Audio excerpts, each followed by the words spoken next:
Let's do this. Get ready for the Dirt Life Show. Woo! Welcome to episode 69 of the Dirt Life Show. We really appreciate you guys joining us tonight. Take 3. Yeah, I knew I was going to get some crap for that. But yeah, thank you guys very much for joining us. We had a couple technical difficulties just a minute ago, but we're only 10 minutes behind schedule. That's no big deal in the live streaming world. That's pretty, well, there's so much crap that goes on behind the scenes. It's okay. Way acceptable. So way acceptable. In the racing world, no, 10 minutes behind is horrible. But thank you guys very much for joining us. We really appreciate it. We are live at the Warfighter Headquarters in Temecula, California. Got my buddy Rob co-hosting today. What's going on, everyone? They just had a nice car show this past weekend. Gave away this bitchin' Camaro back here. The thing is sweet. And over here, to my far left, we got Brook Jensen in the house. What's up, everybody? Brooke is going to tell us, Brooks drove down Southern California traffic we were just talking about. Took a couple hours to get down here, but we really appreciate you coming. Thank you. I really appreciate being on the show. Yeah, well, thank you. And so Brooke is going to tell us a little bit about, one of my favorite places to race or to see people race, Texplex, and a 12-hour race that she just did. So that's going to be a fun little talk with her. Our featured guest tonight is none other than Maddie Wedeking. We can't wait to talk to her.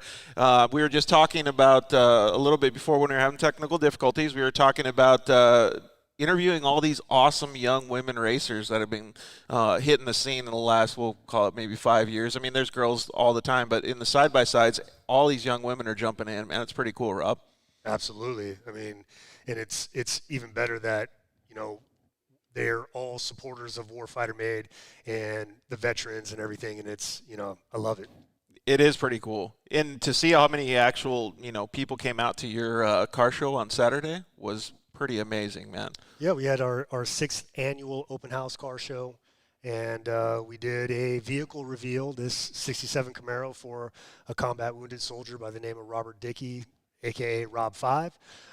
It's been a long-standing project, and, man, it's going to be really, really good to get this freaking car out of the Warfighter Made facility. It's only been here for 10 years or something, right? Five. It's actually, we had the car longer than we've actually been in this facility, but you know, everyone came together and we finally got it done. And man, I tell you what, when you're doing a full resto mod, this thing has a Croyer built LS2 in it. It's got a complete speed tech performance, track time suspension.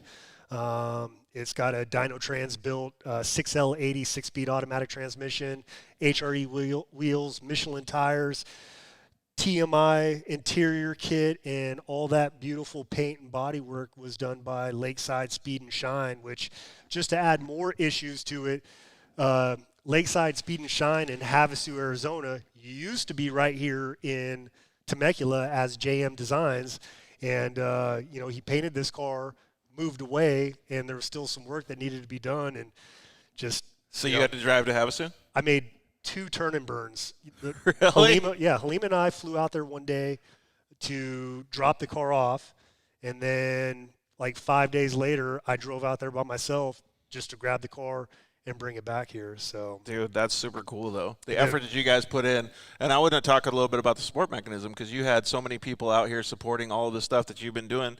Maddie has a pretty good support mechanism, too. We got some other people that are hanging out in the shop, too. So we got a little studio audience today that's hanging out. Hello. Hi, guys. And I would like to say a special happy birthday to one of the people that's sitting in the audience, my father. Yes.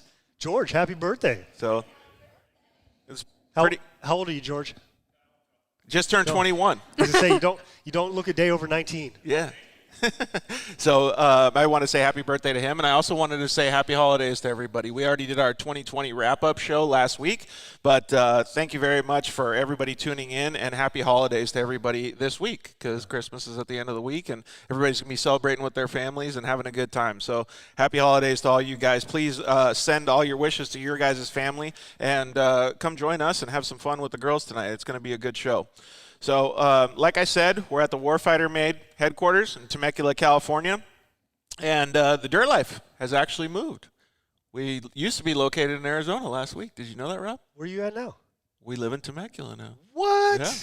Crazy, right? Well, technically, we don't live here just yet. We still have to stay at Airbnb for 3 more weeks, but then we live in Temecula. Move in 2 days. Yeah. Psh, you got this. It's no big deal, right? So I get to enjoy all the Southern California traffic that you guys were talking about. So I've been practicing my acting, and did you see how surprised I really look? Did but I knew you were actually in Arizona.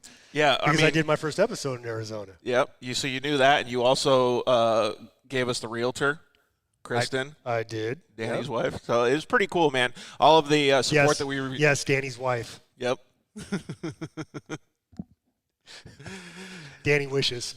Yeah. Kristen's too smart. One of these days, right? Yeah, like I said, thank you very much for joining us. We really appreciate all of the support that we've gotten and the warm welcome that we've gotten. One of the fun things that I wanted to talk about today was that I really want to have like a fun fact episode.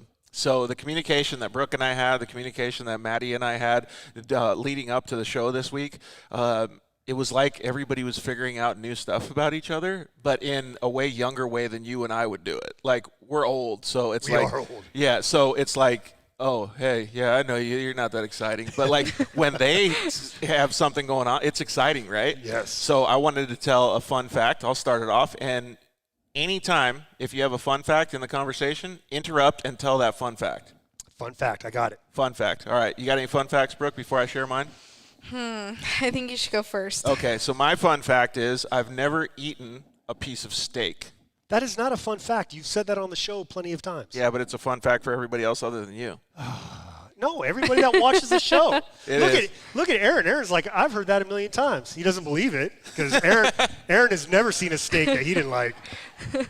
Okay, so my fun fact sucked, so we'll just go. We'll just keep yours? going. You got a fun fact? I will defer to you. You're the guest right now. Fun fact. Let's see. I might have to think about that one. Well, have you been naughty or nice this year? I think that's a fun fact. We need to know this. Depends on Who what you're asking. Yeah. All right, well, let's just move on. The fun fact thing is stupid. No, we are going to continue this. Just give us a minute to think. I've got to think of You got to process all the stuff. Yeah. I can't just throw it on you guys. Yep. Okay, well, Rob was playing his acting skills up already, so we'll see if he's a good actor with the fun facts. So you guys can always join us anytime on Facebook. You can join us on YouTube. We have live shows every Monday night. I think it was 2 weeks ago or 3 weeks ago. We switched it from 6 o'clock to 5 o'clock just for all of our East Coast viewers. They were just staying up way too late. So we had a couple people ask if we could do it a little earlier, so we're doing it at 5 o'clock now. So please join us at 5 o'clock. If you can't join us live, please always check us out online. You can check us out in the archives, iTunes, Spotify, all of the networks that you can listen to audio. You can always check us out at The Dirt Life Show on Instagram or Facebook, and thedirtlifeshow.com has all of our archive content as well, all the YouTube videos. You can check out some of the other episodes that we did here at the Warfighter Made shop. We had awesome time here. What was it, 1 or 2 times ago? We had awesome time with Casey Sims and Caden Danbury. Maddie jumped on the show that time, but the one before was really meaningful to me because you had all of the combat wounded vets. We had Mitch Malott, who's here right now. Yep. We had Danny Navoa, my right-hand man at Warfighter Made. And we had George Earl, who is a Vietnam veteran, Marine, 3-time Purple Heart recipient, and has been racing in Baja forever and a day.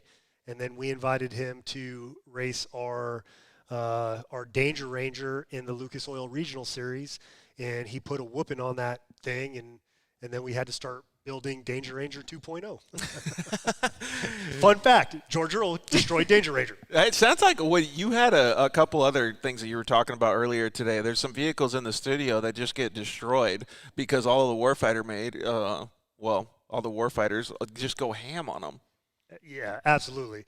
And before it was always like, when you come out and you come to a Warfighter Made Adrenaline Therapy Saturday, it's, all vets, all branches, all eras, to put them behind the wheel of our Polaris Razors on the relative safety of an off-road track. You got jumps, you got corners, you got the whole nine.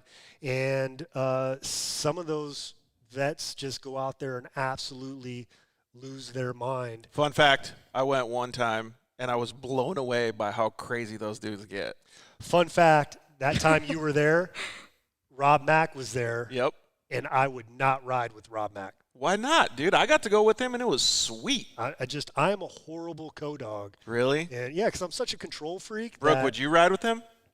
Yes, I would. I don't ride passenger anytime, but I would. I'd just do it. It wasn't on my bucket list. Really? And then the next ATS we had in November, off-road racing legend Mark Stahl brought out the Fillmore Ford that was raced by Ivan Stewart and everything. He drove it from his house because it's street legal, brought it out to the track, put laps on it, giving rides to vets and family members and active duty service members.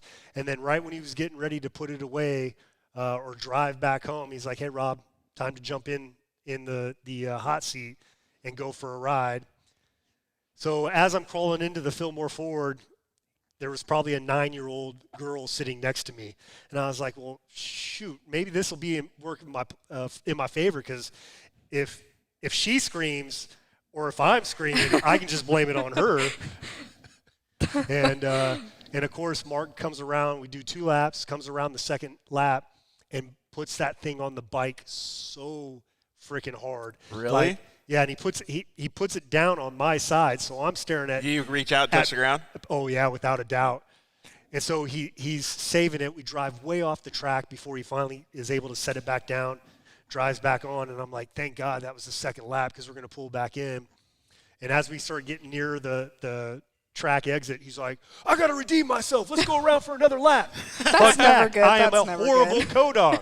Nobody, you should never, ever one more lap, one more time on the track. Nope. Never, ever. Yeah, Never you know good. who used to do one more? Kamikazes. Kamikazes used to do one more.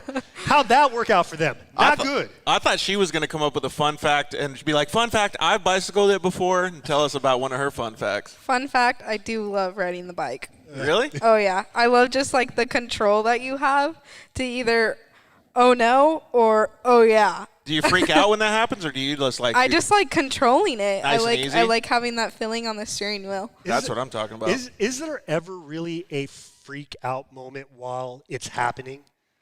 On the Or- bike?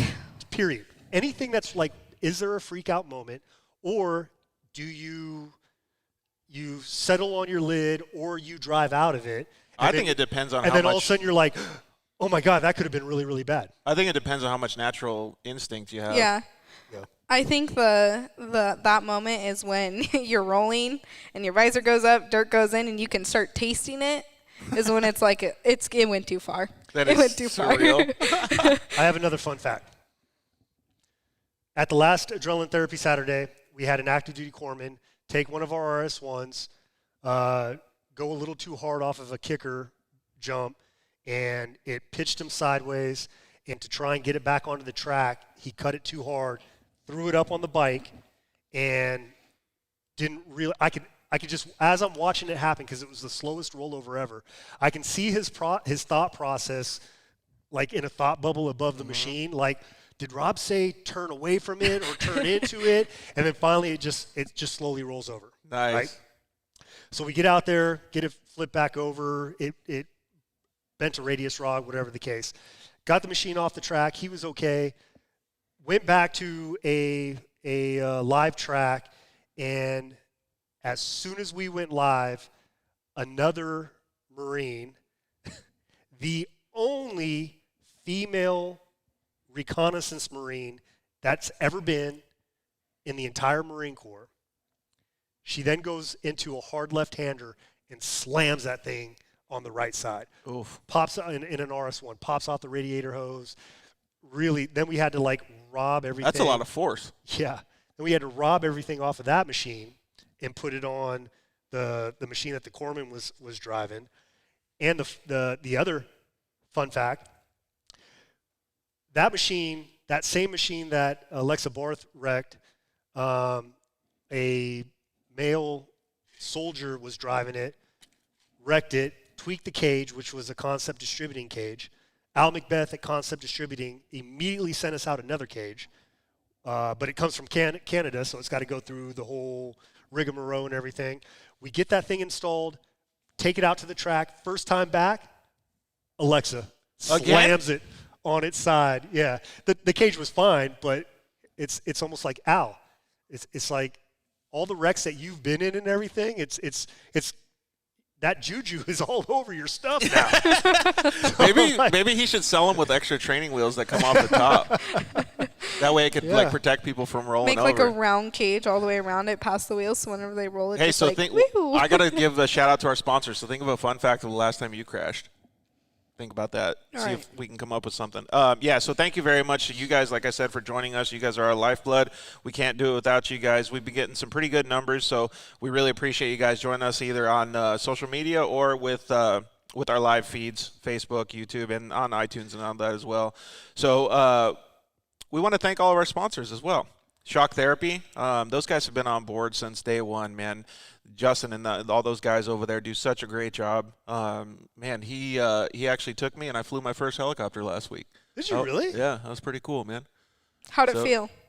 It's way different than a car. Yeah. That's for sure. Yeah, the amount of, like, I did really good. Like, they gave me a good feedback, like I did really well. But, I mean, you've been in them a million times, but the whole never in that seat. Never. Yeah, I got to drive pretty good, and they let me do like I don't know what you want to call it, like dives and all kinds of cool fun stuff, and like drive sideways. And they did give me a little help on the driving sideways and backwards and stuff. Yeah. Like he controlled some of the foot pedals, but I got to do it mostly all on my own. Nice. So, and I got to do it for 45 minutes. I'm jealous. Yeah, it was pretty cool. So thank you to very much to those guys over at Shock Therapy. So not only are they a good sponsor, they're good friends of mine. I really appreciate it. So use the code DIRTLIFE over at shocktherapist.com and save a whole bunch of money. Or if you don't want to use the internet and you want to call them, get a ride improvement system, make your car handle super good, give them a buzz over there and tell them Dirt Life sent you. They'll get you hooked up. We use them. Yeah, super good guys too. And man, they do some really, really good work. I still got to get the unicorn over there and get it done one of these days. Thank you to the guys at KMC Wheels. We really appreciate Ryan over there, always supporting the cause. Thanks for the hat, Ryan. Really appreciate it. Thank you to also Ryan Gaitis at EFX Tires. They're coming on board for 2021, making some awesome products. We're going to get some paddle tires for the unicorn as well. They got some sweet paddles. So please check them out at EFXtires.com. Thank you to the boys at Zollinger Racing Products. Man, I've said it a million times, and I'll say it again. Those guys at Zollinger are upping the UTV game like nobody's business. The quality of their parts and things that they make is just insane. Like, I still haven't got to go to their shop up in Nibley, Utah, but I can only imagine the amount of machinery and the precision that they have up there. You can use the code DIRTLIFE at ZollingerRacingProducts.com and save a whole bunch of money over there. I know it's a little close to Christmas, but maybe if you didn't get the Christmas present that you want, go back and buy something from those guys. And thank you very much to the guys at Solderweld as well. They've been some big supporters of the show. They make an off-road repair kit that you can basically use as a first aid kit. Throw it in the back of your UTV. You can bond metal on the trail. You can fix a busted radiator, busted wheel, all that good stuff. All you need is MAP gas and throw it in your car and you're good to go. And another new sponsor for 2021, CryoHeat. CryoHeat is down in Oceanside, California, and they do all kinds of awesome metal treatment. They do Pro Mod transmissions for Polaris Razors, like the ones that we have here at Warfighter Made, like the car that Brook drives and the car that Maddie drives as well. Those Pro Mod transmissions are super cool. They're very low rolling resistance, and I think he said they save 30% on the actual weight that's in the transmission, so it makes a lot more horsepower. So horsepower is not just adding a tune. Horsepower is tuning your car so that it has less rolling resistance, and those guys at CryoHeat can help you out. So give Josh a buzz over there at CryoHeat. So on that note that we're talking about racing and performance and stuff, let's just jump into the whole Texplex thing. Like, that track looks so awesome. I haven't got to ride it yet, but Texas has some serious potential. It definitely does, and I see it growing a lot. That was probably one of the funnest races I've ever raced. So let's explain or go back and talk about it a little bit. How would you feel about racing for 12 hours, Rob? I'd be down. I mean, we do. In the passenger seat. No. I feel you on that one. we do Baja all the time, so you know it's a lengthy. Well, this is a little different though, because you're racing. What, it was a 14-mile loop? 18. I think 18-mile loop. Mm-hmm. So you just keep going round and round in circles, man. Like, I don't know. Like, to me, that whole I don't know, repetitiveness might get a little different in that race compared to Baja. Fun fact, Rob likes short course more than he likes open desert racing. I'm right there with you. Because Rob hates being stuck, Rob hates being broke, and Rob hates being cold and wet. That's a whole bunch of fun facts right there. Yeah, I was going to say, you got to say fun facts. So Simon says, fun fact, and then you got to say fun fact. Fun fact, so that was 3 fun facts. Okay, dude. we will do that. Just kidding. Next time. You don't have to. That was awesome, though. That was perfect, Brooke. Where's your fun facts at? So how was that Texplex race then? Because it looked insane cool. It was amazing. Friday it rained, and that's normal in Texas, but it rained a lot, and I'm not used to the rain as much as like driving in it. And the dirt out there is like clay, so it's almost like blue groove asphalt. So during the beginning of the race, it was super slippery and muddy, and then by the 12 hours, it was literally like driving on asphalt. Yeah, it looked like that. And when I went out and watched the short course race, it was more traction than what asphalt would have been because there was so much rubber laid into the dirt, and it was like she said, concrete. It was nuts, man. It's nuts, and it's crazy how different it changed. How many people were riding the track at once? I want to say there was about 36 entries in our class. Mind you, there was the 12-hour race, the 6-hour race, and the 3-hour race. So tons. What class were you in? We were in the 12-hour race. For Pro. Pro? Yeah. Naturally aspirated or turbo? It was a turbo. Okay. Yeah. So, yeah, we Saturday morning, we lined up at 7 o'clock. We had some people late to the start, so we started around 7:30. Fun fact, but kind of not fun or funny. Friday, Brian was out working in Moreno Valley and was on his way to the airport to fly out to Texas. Got into a really bad car accident. Oh, no. Totaled his car. He's good, though. Flew out there, which I was like, you can just stay home. It's whatever, you know. Flew out there. Okay, so beginning a race before the green flag drops, the only way the green flag drops is someone has to run you your key from the start line where we're like staggered in like Even an if arrow. you're half an hour late? Yeah. And there was one dude. car, mind you, there was one car that, according to his battery is going to, like, the car wouldn't start if they didn't leave it running. So, I don't know. It was a little different. I think Texplex is still learning. They're definitely getting things more sorted out and together. But, yeah, you had to run the key to your car. Mind you, our car had a push start. So Brian starts running it. Some guy falls in front of him. He trips over him, and the guy gets up, so Brian eats it. And we're like, oh, gosh, this is not going to go well. That totally sounds like something that would You happen. thought you entered a race, and it turned out to be a circus. Dude, for real. It looks like animals. Like, everybody, and mind you, as cars are going, people are running. So it was just kind of like a really nerve-wracking start. So, I feel like they might need to adjust that safety issue. I didn't think it was smart, but if I it was could fun. run, I wouldn't be the runner guy, just because. Too bad Brian got stuck doing it. 3 hours into a 12-hour race, Georgie's still trying to get over to the. I'm coming, Brooke. I'm coming. I'll be there at some point. Yeah, it did look really cool, though. It was really cool. The prize money, I think, is what attracted most of the people to get there, right? Yeah, it definitely did.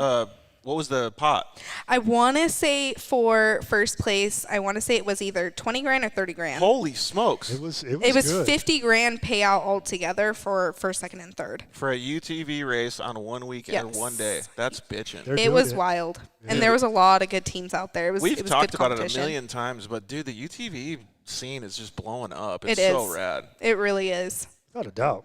How did you feel when you went out there?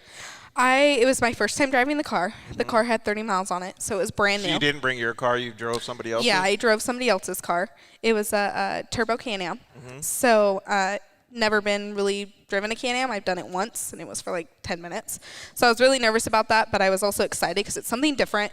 So we started the race. The guy who owns the Can-Am was riding passenger, and he got out the second lap. Brian got in, and then he got out, and then I did it by myself because no one would want to ride with me. So I was like, whatever. I kind of got bored, though, but the best part was I'd watch my shadow going into a turn, and, like, you just see this super rad Can-Am coming into a corner sideways. You're like, yeah! You're like, oh, my God, if I had my phone. Hold on. How'd that go? Yeah. That's right. Yeah. You wish that you could totally get an Instagram picture right then. Oh, yeah. It was so sick. That's Fun pretty fact. cool. Awesome. Hey, Fun fact. We got another fun fact. Here we Ready go. for this Yeah, one? I was excited for that one. I think I'm done with the catheters. Really? I was freezing. I peed my pants so many times.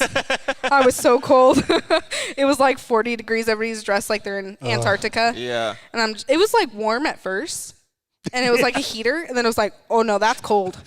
So, and then the mud on top of that. Yeah, it just didn't fun work fact, out. I think I'm done with the catheters. So I heard it was super cold, though. Oh, yeah, it was cold. Like it was cold. 20, 30 degrees in the morning, or what was it? Yeah, it was freezing. It was about 20 degrees in the morning. I can't do the cold. I'm out on the whole race then if it's that cold. And then the mud, you'd go through huge, like, creek crossings, and the mud was just so deep, and the Can-Am's fronts are open, and so the mud would just come in and just drench you. My feet were frozen.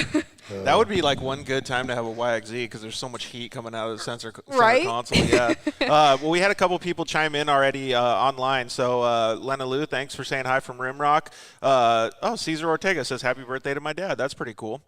Stetson Galloway says DVR here showing some love. Desert Vets Racing. And Yeah. let me. Here's an amazing fact. I served with Stetson's dad at First Force Reconnaissance Company. Mm-hmm. Stetson's dad lost his life in a helicopter accident in December 9th, 1999. Mm-hmm.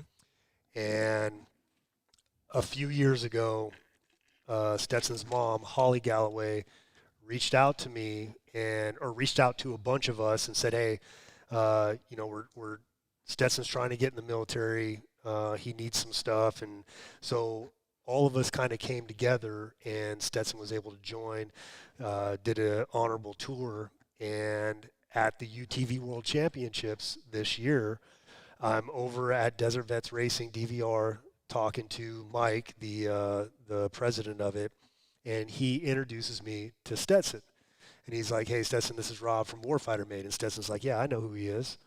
And then I'm like, oh, hey, what's going on? And he's like, it's Stetson. I'm like, yeah, what's up? Stetson Galloway. And all of a sudden it just, I couldn't. Hit you, yeah. Oh, man. And, it was one of those like, come here, man, I got to give you a hug. Let him go and be like, yeah, come here, I got to give you another hug. Nice. And then they came here. Stetson came here with his family, his wife and his children, and then brought his mom with him, who I haven't seen in probably 20 some odd years. So that's super pretty cool, man. Super rad. You awesome. get opportunities like that, well, frequently. So it's pretty cool to see that, man.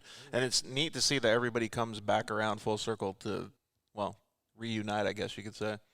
Reunited. And it feels so good. Man, so not only am I acting, but now I'm singing. Dude, too. you're on fire, man. Keep it up. Here, Everyone over there, you're welcome. Keep it up, man. Oh, You're doing awesome. There you go. Thank you. So I thought it was going to be pretty cool to go out there and race. Clearly, I would have bailed if it was 30 degrees, but everybody else looked like they had a good time, but it looked like some people went like way too hard at the beginning and just blew out first lap. Yes. Did you guys make it the whole way? Yes, we did make it the whole way.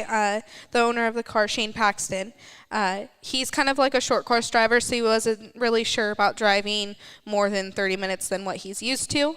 And I was like kind of pushing him. I'm like, all right, you got to get in the car. My butt's wet. I'm cold. I need to change my socks, and then I'll get back in. So he got in. We were putting down really fast lap times. We were 2 minutes behind the leaders. Wow, that's good. Yeah, we were doing really good. And then it started getting dark. The mud started getting really deep. Then I'm not used to mud. Yeah, because all the moisture comes up in the evening. Yep. Yep. So the mud put me sideways a little bit, and they warned me if you hit a tree, hit it dead center. So all I did is crank that steering wheel, and I hit the tree dead center. Perfect. So I just kind of backed up and was like, "Ooh, that kind of shook me up," but it was kind of fun. I'll remember that tree forever. You put your name on it. Like, that is pretty cool. So you guys made the whole race, or did you guys? Yeah, we did the whole race. We switched driving every 3-4 hours. Cool. And he brought it across the finish line. He got in the car. He wasn't feeling the best. I don't think his body was used to that much. weather. And that much adrenaline for that long. we kind of have to train our bodies before, and if you're not used to knowing what your body needs before that, you're not going to really do well. Your health is going to kind of take a toll. And that's what was kind of happening to him. So I kind of, if he needed a break, I'd get in, he'd go in and rest. And I wanted him to take it across the finish line. So I let him in the last couple laps, and he put it on Earth's side. Mind you, I left my phone in there for an emergency. And instead, I came home with some pictures of a rolled over car in the middle of the desert or the woods. That's a cool fun fact. Selfie. Right there. Yeah, fun fact. Here we go. We're taking pictures on Brooke's phone. Yep. That is cool, though. I picked up on one thing that you said there. Like you were talking about people managing their body and their fitness and stuff like that. That's cool that he had you as a guide. If you haven't checked it out, we had a previous episode with Brooke as our featured guest a while ago, and she explained some of the stuff that she's been having to deal with most of her life with Lyme disease and how she keeps up with her fitness, and clearly she can drive for endurance races and all of these different events that she does. So that was really cool that you got to give all of that advice to somebody that you were with. Yeah, and definitely that weekend I was not really feeling it, and I haven't been lately, but I'm just kind of waiting to get back into race season so I can kind of just lose it when I'm racing and just. Well, Rob, we can talk to Maddie a little bit about it, but I think one of the things that people don't really understand is all of these racers put so much effort into the off season that it's like more stressful during those 2 or 3 months than it actually is during the race season. Especially this year. This year's hard.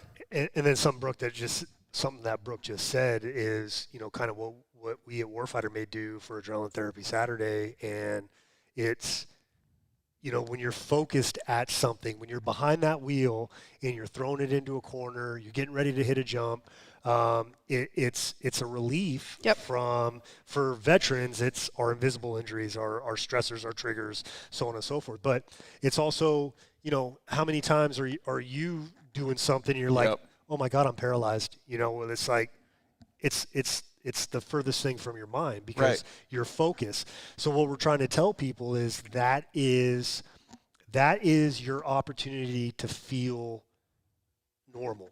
It's literally that mind over matter thing, right? Like, yeah, because all of those guys that, matter, they've gotten hit by all kinds of different things, IEDs or whatever it is, and their brain tells them that they're still normal, right? No. So it's a constant. So for veterans, especially veterans with invisible injuries, you're talking like TBIs and stuff? What we try and at TBIs, post-traumatic stress, what we're trying to relay to them is that what you're going through right now is we want to plane you off, right? You're never going to be how you were. Right. That's never going to happen again. But we want to plane you off at your where you're at, and that is now your new normal. Settle into that wherever that might be. Yeah, 100%. And that's one thing I love that you guys do here is you don't really understand until you do it, or you do have something that you are dealing with. When you are in a vehicle, for me, when I get into my race car and I am in the zone, I don't think about anything else. All I think about is what's in front of me. I feel numb, if that makes sense. You feel numb to the pain, the sickness, the stress, the whatever you're going through in your family, whatever anybody in life is going through. Everybody has their own struggles. When I put that helmet on, I don't feel anything, and it's like the most greatest feeling ever. Yeah. And I think that's what's awesome about what you guys do and the opportunity that Polaris gives you guys to let these people feel something and just let everything else just go away and just have fun and not think about everything. And that's awesome what you guys do. Fun fact, Warfighter Made just signed a new contract with Polaris Razor, so. Perfect. Heck yeah. That's right. Fun fact. Fun fact, you should have Brooke be an ambassador now because she just explained it so good. She did, absolutely. I'm in. I'd be excited to. We only got like 4 razors at home that we could bring out. Yeah, there you go. Well, good. Those adrenaline therapy sessions are like a full practice session too, so you could get out there and tear it up. Yeah, test the car. Yeah, exactly. So we got to bring up Maddie in just a little bit. We're going to have to go to a commercial break. But so overall, would you go back to Texplex and do it again, or maybe even a short course race or something? 100%. I think that's definitely going to be something on our schedule. I'm kind of starting a new career and work and stuff, so it's going to be hard just trying to trying to juggle both. So I think we're honestly going to race a lot in Texas, especially with the way California's going. I don't really see a lot of races happening this season. Yeah, so, it could be. And Texas was That was so much fun. I could actually see your entire face. It was normal. Yeah, it was normal. So it felt great, and I think we're definitely going to start racing out there a lot more. Yeah, that's super cool. If you don't mind us asking, what's your career path? So right now, I started working for my parents. I just graduated high school a year early, so I'm actually supposed to be in school. So I did that, and I just wanted to get working so that I can be successful in life. And I recently started working for my parents. They own a company in the auto body industry. Cool. So we recondition wheels and bumpers, give them to body shops, and so you can appreciate this 68 Camaro right behind you. amen. Right? 67. Oh, I thought you said 68 at the show. I wasn't listening right then. Wing windows. Is that how you tell the difference? I don't know. My dad knew about it. I didn't know about it. But so you can appreciate this bad piece of art right here. Yeah. So one of the body shops that we service, I actually got the opportunity to become a writer and an estimator there, which is unheard of at 17 years old. So I'm really excited to start training for that and start learning in that career and start getting some money underneath my belt so we can build some new cars. Everybody look at Maddie walk behind us and go into the bathroom. Yep. Fun fact. Check it out. When you come here, I was just told that you have to leave the toilet seat up. Yeah. Because it's the men's restroom. This is a man's shop. Yeah. I like it. I think that's sick. It's I'll never forget it. Like sick as in disgusting or sick as in cool? Like sick as in cool. Okay, cool. I think it's pretty cool. Cool. All right, we got Brian Lopez hollering at us saying, "What's up?" Yeah. And Remy.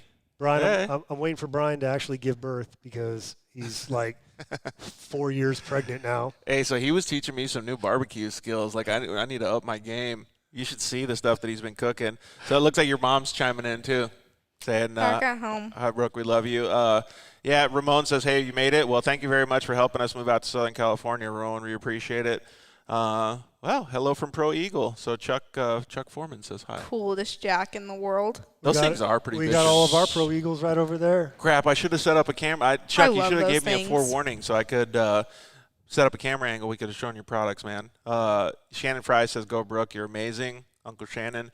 And Chuck Foreman again. Pro Eagle says hi to Maddie as well. So before you leave, though, Parker James chimed in on YouTube and said, what are your plans for 2021?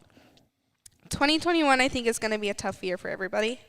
To be honest, I think that we're going to try to get as many races under our belt as possible.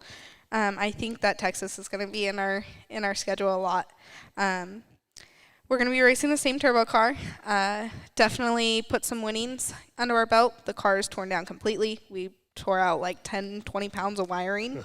Dang. So that was our issue last year, why it took us 16 hours to finish Vegas to Reno. But so yeah, I think that we're definitely going to struggle with races. But we're going to be racing the same car, same schedule, as many races as we can, and get up on the podium. Nice. Yeah. Yeah, that should be pretty cool, man. I love how you have the ambition, especially after such a sucky year with 2020, right? Yeah. Going to all these races that have been canceled and all of this stuff that's been happening, and you still have a real positive outlook on it. That's super cool. Then also something to think about if your races do get canceled, postponed.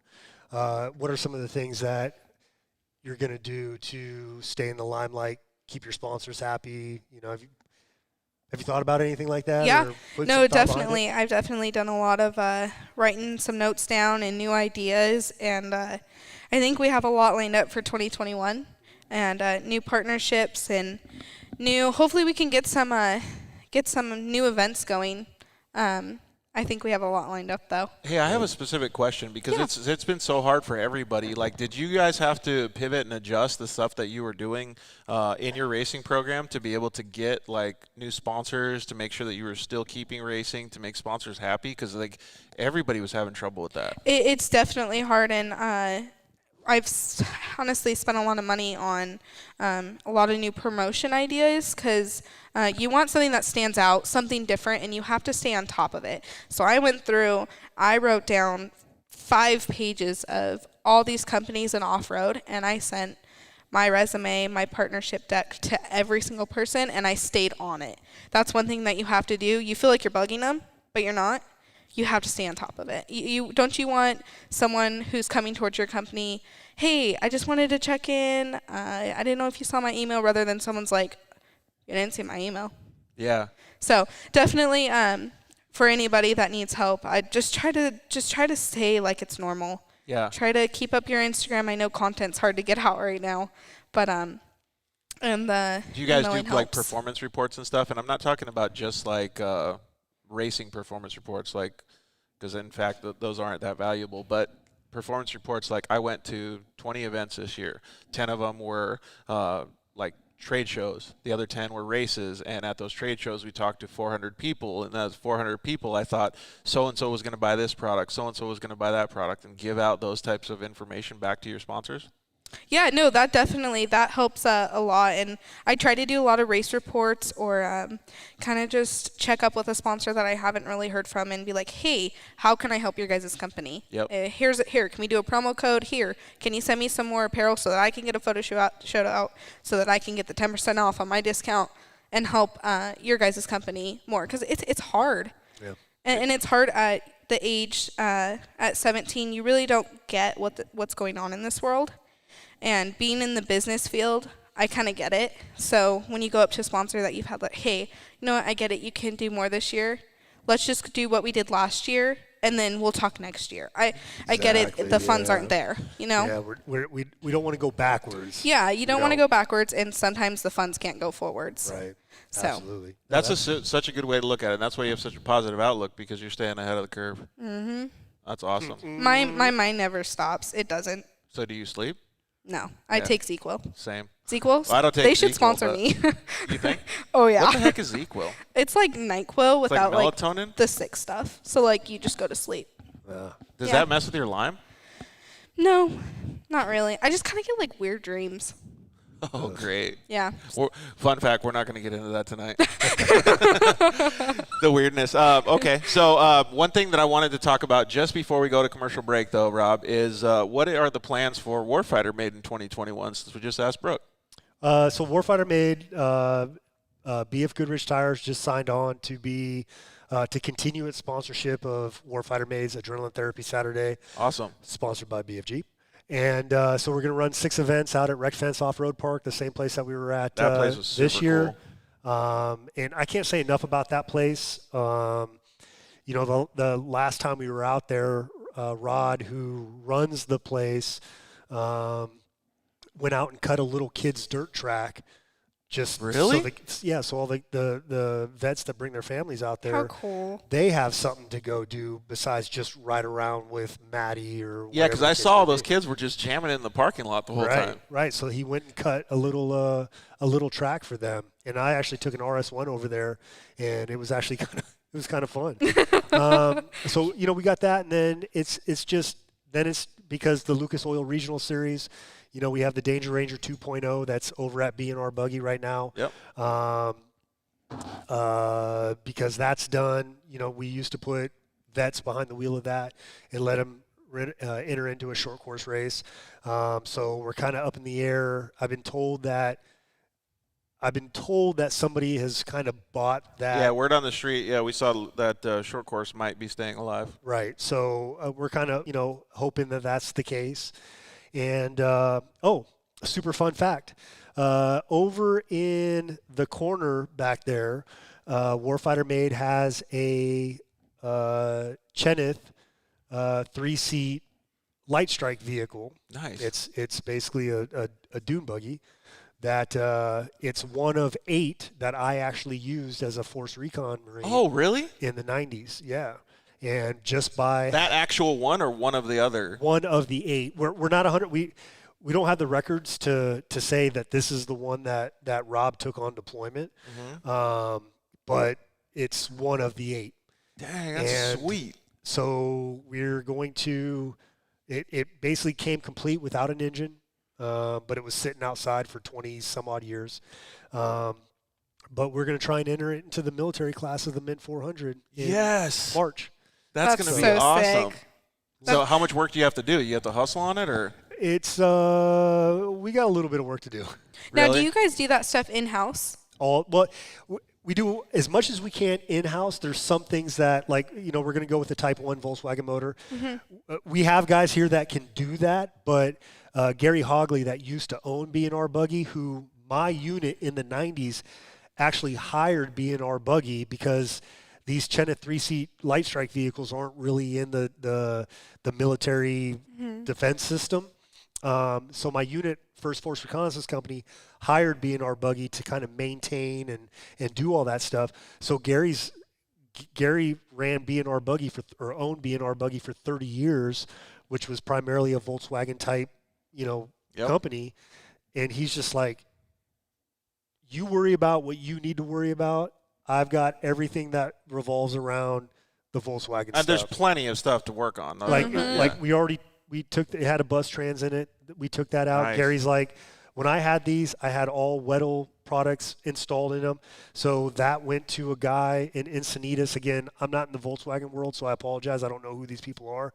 But it went to some guy in Encinitas who's like the man, and he's going through that right now. And we got some people that are building us a Type 1 Volkswagen. So really it's now just getting all that stuff, bringing it together, putting BFGs on it, and doing some testing. The frame on the Cheneth frame itself is in immaculate condition. So that's awesome. We're super excited. We had to pull the seats out because they were horrible, but we're going to replace them with PRPs and like I said, BFGs. You know a guy? You know a PRP guy? I know a guy.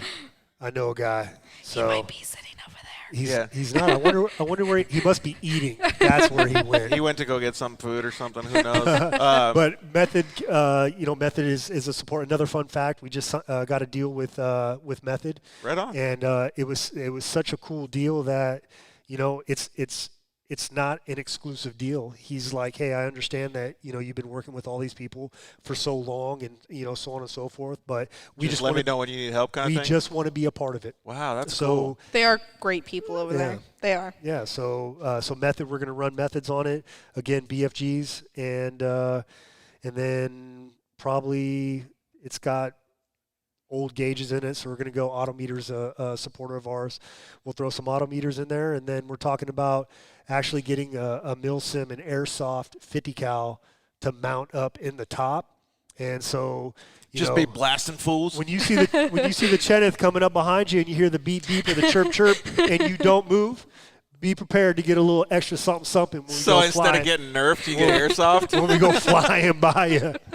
Because that rear gunner seat rotates 360 degrees. Anybody doesn't know what I'm talking about, look up right now, Cheneth, CHENOWTH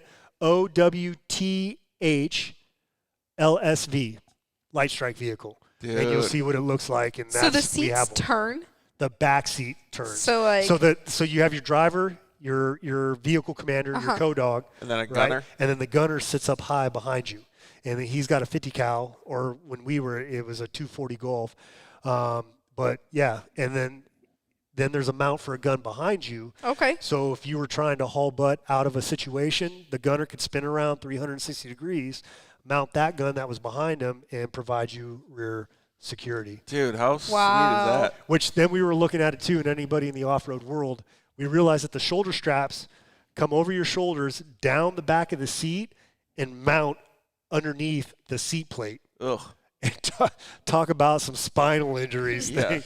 So yeah, but we already, the thing really originally it's got 3 shocks in the rear with like an old school bump stop type shock system on torsions, or I'm sorry, the torsions were removed, and no, it still has the torsions in it, and so Fox is going to replace all that stuff for us. Dude, this thing's going to be sweet. Right. Yeah, the front lights, we're going with Baja Designs, supporter of Warfighter Made. And so it's going to be kind of a resto mod. We're going to be using more of the more current stuff, and super excited. Do you think the Mint's going to have like the street like they normally do? Well, they had it this year like they normally do. The contingency, you mean? Yeah, like contingency, and because I know the race the other weekend got shut down. I wonder how that's going to go. Well, if there's one thing I know that Martelli brothers do a decent job. They do. They do a really good job, and I also know that safety is going to be everyone's concern. Yeah. And so, because the last thing anybody wants is to be going through something like that, and all of a sudden the city come down and be like, stop what you're doing. There's so many negative repercussions in the future, not just canceling one race. Yeah. Right. So I know there's going to be a lot of thought and a lot of effort put into that. So I'm stoked. I just hope we have the ability. I mean, we're basically 2 months out. Yeah. So it's a tall order, but we're looking forward to it. Are you guys going to be at King and Hammers? We will see maybe. Possibly. Yeah. We always go as spectators. We've never entered into the KOH. Dude, with as hard as the Warfighters go, though, they might just wreck stuff out there. Well, and it's getting tough repairing these things. Fun fact, Warfighters wreck stuff. all the time. So it's the other thing, too, is it's really about being able to conduct things safely and having fun. Yeah. And, the racing stuff, we enter into the racing program with zero expectations because we're not trying to introduce stress into any of this. It's supposed to be fun. And sometimes we get some guys that are a little, freaking out about it. I'm like, bro, we're here having fun. Yeah, calm Relax. down. Yeah. It's not that big of a deal. Who cares if you freaking kill it off the line or, you whatever the case may be, just you got 400 miles. Take your time, enjoy it, Have a little bit of fun. Well, we had one more talking about racing stuff. James Coleman asked, he said, Brook, you should come out to the DP4 series in SoCal. It's a small grassroots racing series that's growing quickly. I've heard about that. Have you guys heard about that Ryan from series? KMC always does it, and he says it's super fun. Yeah. I didn't hear it. Say it again. DP4. The DP4 race. Yeah. Yeah. I definitely want to try it. I feel like that's good. Like, if you're doing Best in the Desert, I feel like that's good practice and, good shakedown sessions and stuff like I that. think Desert Vets Racing is doing some of that? I think they do the – where's it at? DP4. Isn't it in I think Johnson it's Southern Valley in Barstow? He said SoCal, so I don't know. Yeah, I think they had the race when I was in Texas the same weekend, the 12th, in Barstow. Nice. Oh. Yeah. Yeah, so that series sounds pretty cool. Well, we had a few other people. We can't name all their names because we're going to go to a commercial break, but thank you all for chiming in and saying that they love Brook, and we really appreciate you coming on, girl. Look, you got a lot of fans out there. Look at all that. Definitely feel the love. I do. Awesome. Well, great job, and I'm hoping that 2021 kicks butt for you. I appreciate it. All right, we're going to go to a quick commercial break. We'll be right back.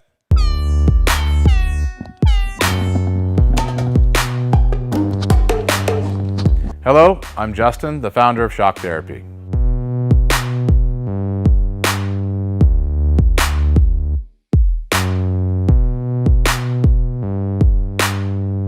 Shock Therapy has been around for 5 years, but we have personally been tuning suspension on off-road cars and race vehicles for over 25 years. We tune between 10 and 15 cars per day, every single day of the week. Our concentration is tuning shock systems and supplying components that improve the ride quality of your car in many ways. Not only do we work on the average UTV, but we also tune suspension for race teams and professional drivers.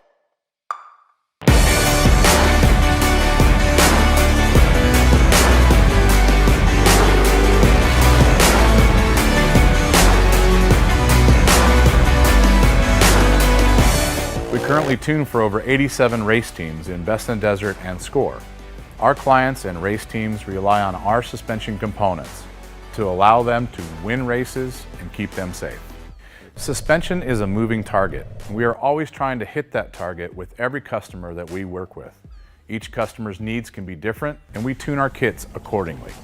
Our research and development never stops. We improve our components every single day. As the industry evolves and improves, so do our parts and kits. As of right now, we have over 100 products for UTVs. So when you bring your car to us, you have the satisfaction of knowing that you have the most experience, the highest quality products, and the fact that your car is being tuned specifically to you.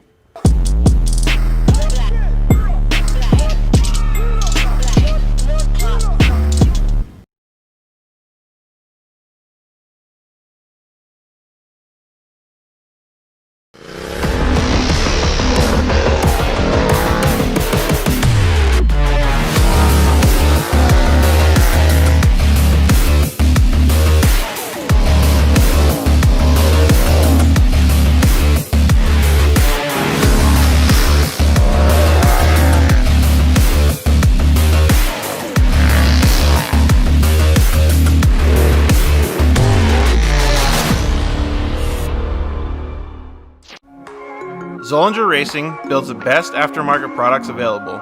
Products for your UTV or snowmobile, including billet radius rods, billet tie rods, billet steering knuckles, billet steering racks, alternator kits, and much more. All manufactured in the United States in-house at their headquarters in Nibley, Utah. Travis Zollinger and his team test in some of the most brutal conditions, racing in places like the Best in the Desert Mint 400, Ultra 4 King of the Hammers, UTV World Championships, and many more. Visit ZollingerRacingProducts.com and use the code DIRTLIFE to get 10% off your next purchase, and join us on social media at Zollinger Racing Products to see our products in action.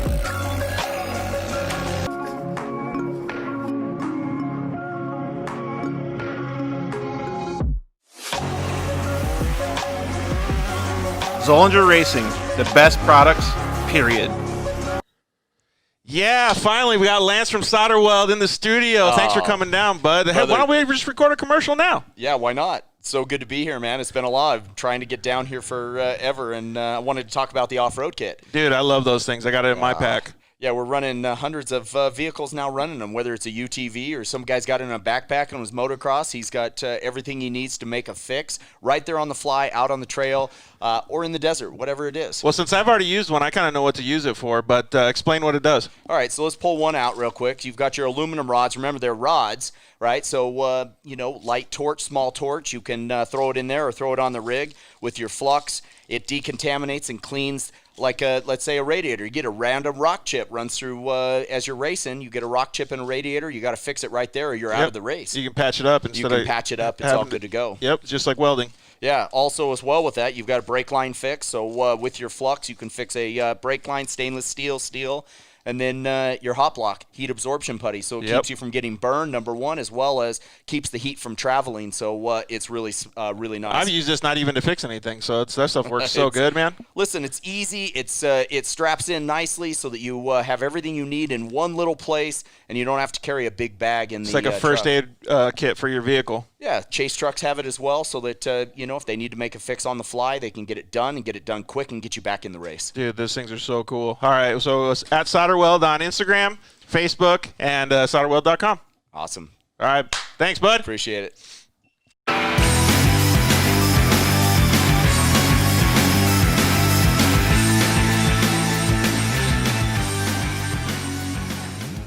Yeah, welcome back to episode 69 of the Dirt Life Show. We have our featured guest on the show. I want to say this before we get into her name, but she has a little bit of a problem. This might not be a regular show. It might be more of like an intervention because she's so addicted to Starbucks. Welcome, Maddie Wedeking, to the show.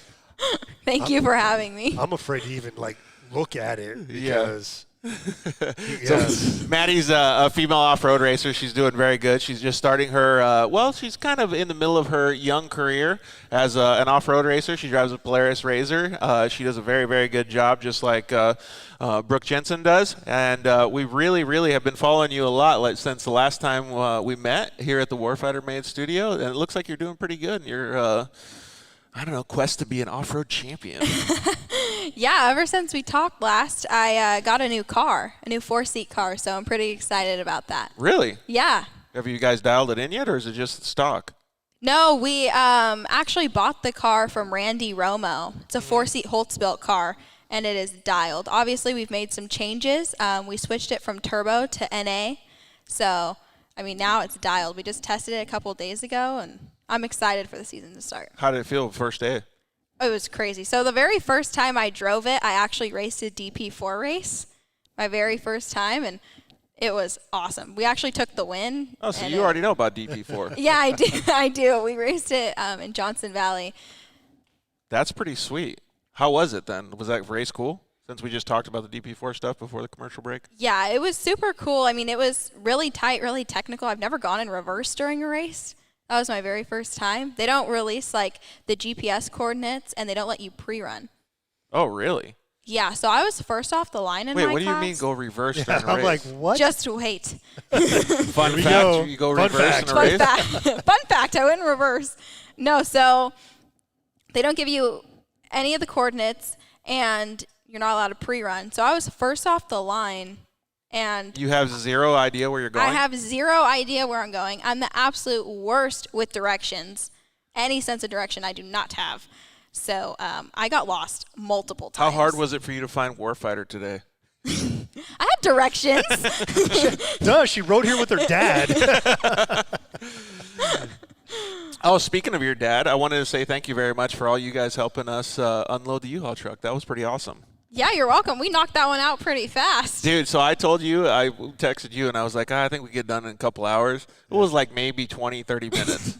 Dude, big Aaron and Maddie, and then Matt came too, just knocked that bad boy out. Good, because when I hit up Maddie was like, oh, I got to be at my grandparents' house at 11. I looked at my watch. It was 10:30. I was just like, well, it's still going to take them 10 minutes to get over there, 10 minutes to get back to their – well, she'll be there for 10 minutes. Dude. Oh, yeah, no, you were like, he just needs help on unloading something. You didn't mention a huge U-Haul trailer. We were expecting, like, the bed of a truck or something.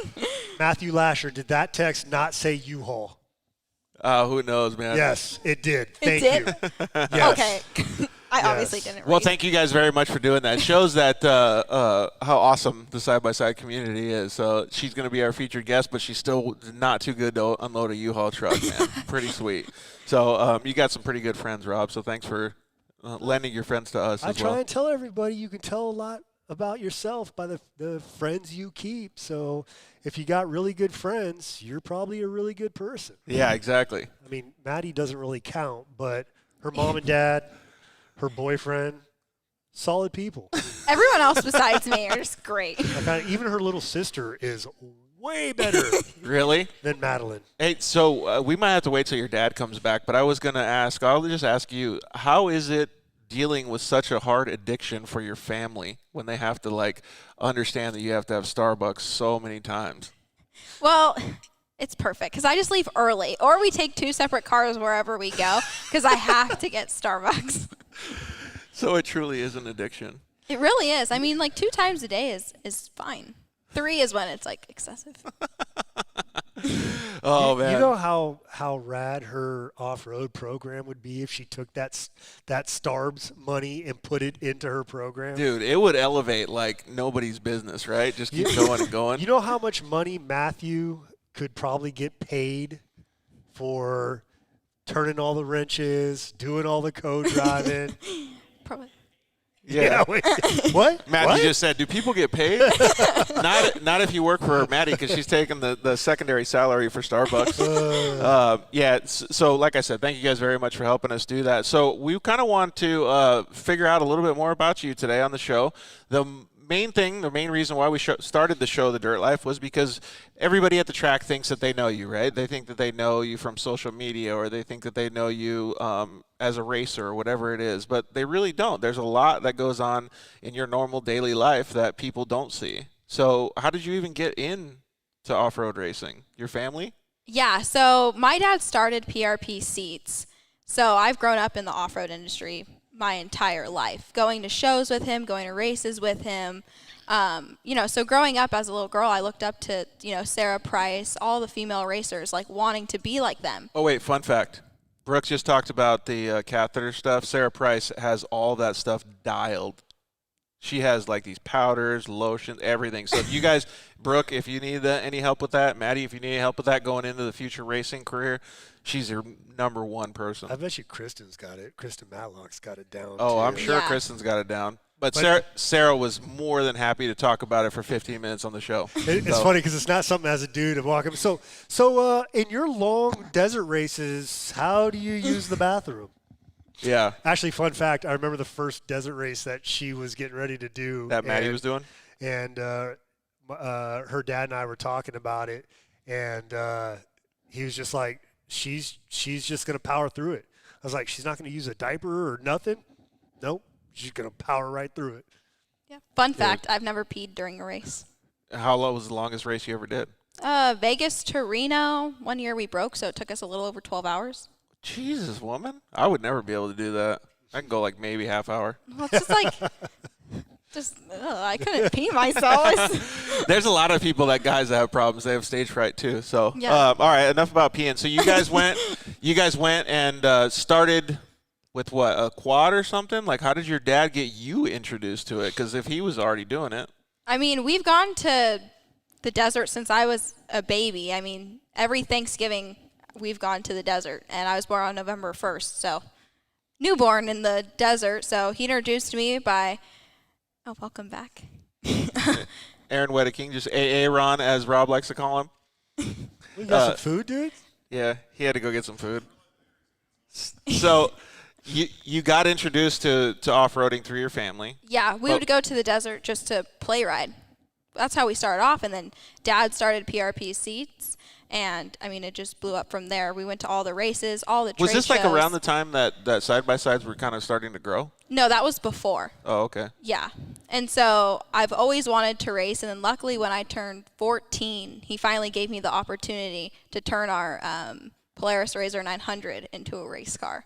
So we did that. I mean, it wasn't like a full-built race car, but it was Yeah, but that's awesome. okay. That's how usually everybody starts, right? Yeah. Yeah. Yeah, So- we started off in this little series in Cal City, and it was just my dad and I. We'd go out, and we'd have fun, and there was a lot more 900s than there was 1000s when I started. And Oh, really? Yeah, it was a ton of fun. We had a good time. Yeah, some of those like best memories that I have in side-by-side racing is probably like what you're saying, like the beginning times, right? Because you're just meeting everybody. It's like brand new, and then like you start have this new car that you don't know if it's going to be competitive. Even if you don't win, you go home with the hugest smile on your face, right? Because you're having so much fun. And it starts getting more serious, and you like go home and you're like all mad. It was a ton of fun, and like when we did it with my dad, because it's such like a fun father-daughter thing to do. Yeah. And it'd be funny because like if I ever did like ride the bike or almost tip over, just his like, oh my God, Maddie, slow Oh, down. was he on the spotters radio with you? No, he was in the car with car. me. We started off desert racing. Really? That's how Aaron kept her speed under control, by sitting in the car and Weighing it down. Yeah, so for anybody that hasn't met your dad or doesn't know your dad's got a little bit bigger than you are. Just a tiny bit. Yeah, just a tiny bit. Yeah. But he's really, really good at moving heavy objects. So Have I ever told you the shaved bear story? yeah, you said it once on the show. I think running through the meadow. Yeah. I was in the meadow jogging, and all of a sudden, there in front of me was this like lumbering bear. I'm like, who shaved a bear and let it run in the meadow? Well, And- so first of all, I like the vibe. Like the vibe that you guys have is really nice because you can talk crap about each other, and they can talk crap about you, and everybody gets along good. But we have a special surprise for you that the shaved bear actually brought for you. So we want to give it to you on air today. God, this So better be. If you guys are not watching on live on Instagram, or excuse me, on Facebook or YouTube, and you're listening, Strawberry Rendezvous. Jesus, Casey So- Peck. yeah. Casey Casey. Peck, I got one.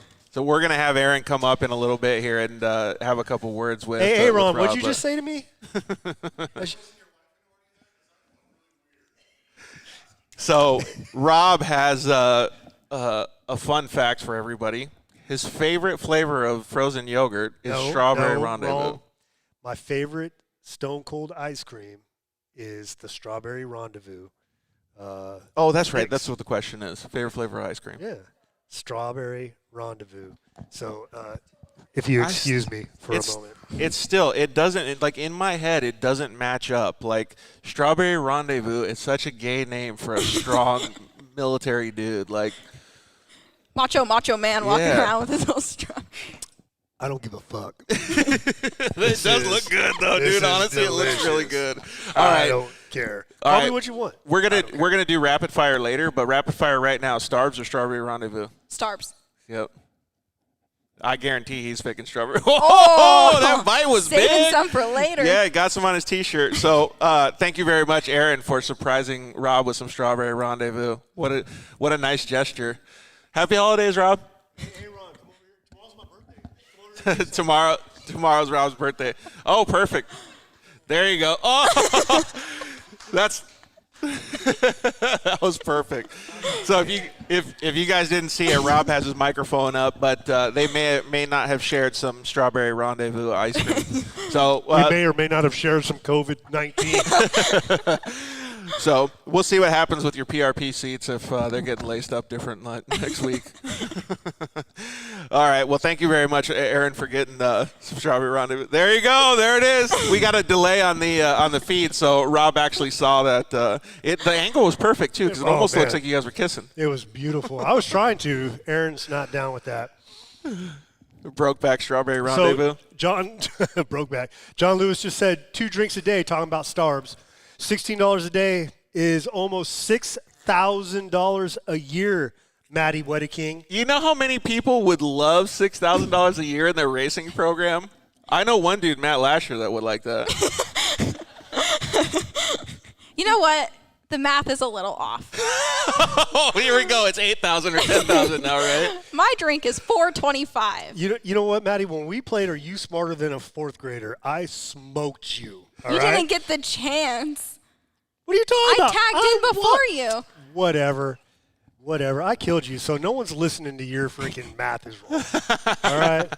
Are You Smarter Than a Third Grader was super fun. I got to bring that back at some point. Oh, is that what it was? Third grader or fourth grader? Third grader. Oh, see? Get it right. You weren't even smarter than that. Hey, so I called it third grader, but I downgraded the questions to our, like the first grader questions that were online when I downloaded them. So, but I gave everybody a 2-grade head start, so it was a little bit easier. I still tell you, though, like if you guys haven't seen it, we have it on our YouTube channel and our Facebook channel, well, even on Instagram. The best questions was with Ronnie Anderson and RJ Anderson. Oh, my God, it was such a good duel. We should actually try to do that again sometime. That'd be pretty fun. We're going to try to see if we can do some Four-Wheel Parts kids episodes. So I think it would be cool for the kids to ask us questions at that time because they're way smarter than us. I can promise that. Yeah. So, all right. So we're going to Tarantino this one. We're getting sidetracked. You were going to the desert and to the dunes as well? Were you guys going to the dunes too? Yeah, we went all over the place. Everywhere? Yeah. And then so how did you know that you were into it? Were you just like, oh, my family does this, so I'm going to be part of it? Or were you like really into it? So when I was 9, my dad and I built a Volkswagen Bug for me to drive. At 9? Yeah. That sounds fun. And it was a ton of fun. That's how I learned how to drive. I'll stick shift, and, I'm like 9 years old. I could barely reach the pedals. So when you say built, like what's the level of built? Did you have to like fix stuff when you were 9? No, I more like held the flashlight from Dad. Dude, but honestly, I was there, and I was engaged. Rob knows this. As Casey Peck always says, that is the hardest job on the planet to hold the flashlight for Dad. Because it never is in the place where he needs it. Son, kids today have never held a flashlight for their dad, and it shows. Oh, my gosh, man. So holding the flashlight for Dad, I mean, that is like got to be the hardest, most stressful job at 9 years old, especially when he's building a car for you. Oh, yeah. It was purple. It was very pretty. Fun fact, Maddie's like 14 years old, cruising around because we all live in the same neighborhood. She goes driving by, and I'm like, Maddie's not old enough to drive yet. She just drives by because she see over the steering wheel? And, yeah. Then she comes back again, and it's a stick, right? She comes back again, and she kind of waves. And I'm like, what are you doing? She's like, don't tell my dad. Okay. Oh, Dad didn't know about this session? Dad used to have a little Volkswagen Bug, like street legal one. So then when he was off at work and I got back from school and I still had like a couple hours, I would take that sucker out and I'd go drive it around the block. You're a rebel. Oh, yeah. You're addicted to Starbucks and you're a rebel. We're learning all kinds of fun stuff. Hey, so Kelsey Fitza, he's also, I think it's just go against Rob tonight. What'd she just say? Give him food and he'll stop talking. I mean, so Kelsey, and Kelsey's actually really awesome. She loves you. We know that. That's my sister. Yeah. So we appreciate her chiming in. Hey, Kelsey, if you know anything else about Rob that you want to just like chat him a little bit, please feel free to send him in the comments. Kelsey, just remember I still have the book of quotes, which are plenty about you. So, but Tony Bartle says, "What's up?" Tony Bartle was the one I'm talking. He's always on, checking us out, paying attention, loves the show. Oh, Caden Danbury says Rob smoked you, Maddie. Whatever. Thanks, Whatever. Caden is actually pretty good at the Are You Smarter Than a Third Grader questions. He came up with some pretty epic ones that we Yeah, because he knows the answers. Yeah, but that's the perfect person for the show. Do you think Steve Harvey doesn't know the answers when he's doing Family Feud? Of course he does, because he's making fun of everybody like what's happening to Rob right now. So I feel like that's like a pretty common story, like of growing up in the off-road world, we'll call it, like with your family. And I did the same thing. And my first, like, I don't know what you would call it, like my first vehicle that I remember was an LT80 Suzuki quad. What was yours? Because it looked like when you submitted some of those pictures for us, it looked like you had a little tiny red quad. Oh, I did have a little tiny red quad. What was that? Was that your first vehicle? Some Chinese quad. Probably the cheapest one on the lot. Oh, one of the ones at Pep Boys? Yeah. Yeah. Those are good, though, because Craigslist. the kids can go just tear those up. Don't you wish that when we were younger that they had those, like, Stasic bikes and those little electric dirt bikes that are, like, the now new Yeah. ones? Wait a minute. When we were younger, she's half your age, bro. That's, Well, I still didn't have it when I was a wee little lad. yeah. Okay, this actually helps But me a when little bit. 'Cause you were on a 2x4 with freaking metal skates, all right? There, she had a Chinese quad, all right? There's a little bit difference between what she had and what we had. I don't disagree with your comment whatsoever, but when I was thinking about asking that question in my brain, there was no other way for the words to come out unless I made it 2 questions. So I just made it 1 question and hoped that I passed by what you giving me some shit about it. It's impossible. Yeah, but I do appreciate that, Robin. That's actually one of the things that we should bring up right now is that when the show's here, when people are around you, when the warfighters are around you, that nobody gets any slack. It's really cool because it means that you're always around like-minded individuals. You always have camaraderie, and you're going to be treated normal. Well, specifically in the military, you're always going through some really crappy times. Dude, you're blocking my water with your strawberry rendezvous. Whether it's don't you ever touch that again. Whether you're in training and it's raining, or you're doing amphib ops and you're in the middle of the ocean and it's 46 degrees, or you're in combat, jokes, sarcasm, laughter is what kind of breaks up that monotony, and that's the reason why I am the way I am. I know a lot of racers that get along with that same thing. Like at the starting line, do you guys talk about serious racing stuff, or do you guys just have a good time? No, we totally have a good time. Yeah, see? It's the same concept. Maddie had a full conversation about freaking Chick-fil-A. And Starbucks. Oh, yeah, we'll talk about everything in the race. Oh, so you got another addiction. So, Aaron, before you were able to graciously provide the strawberry rendezvous, we were talking about maybe this is not going to be like getting into Maddie's backs. It's more of an intervention to see if we can stop the Starbucks addiction. But I don't think it's happening. But I think that Matt's going to have to forfeit his $6,000 paycheck for the Starbucks. But so it's kind of cool to see that same upbringing. You know what I mean? Like we talked with Shelby Anderson, and she has stories about a PW50, and a lot of other kids have stories about that stuff. So did you ever get to ride 2 wheels as well, or just 4 wheels? No, I have no balance whatsoever, so 2 wheels is not my thing. What about walking? Are you okay walking? Sometimes I just can't walk and eat at the same time, Yeah. Or if I'm drinking my Starbucks, I stop. Take a swig. Take a That's swig keeping and it then real keep on right going. there. Yeah. She's keeping it real. I am not spilling 1 sip of this. It's expensive. So that's $6,000 a year. Can't go to waste. All right, Jason Wagstaff is calling you out. Ask Maddie about trying to start her pit bike. Oh, so you have ridden 2 wheels then? Just recently. We got one about a month ago. What is it? Some Chinese 110. Dude, you're all about those. Yeah, they're cheap. It's all I can afford. I have a race program to fund. Don't avoid the question. So the sparkly Uggs really don't work well when I try to start it. I just kind of slip off. But if I wear my Vans, they actually have some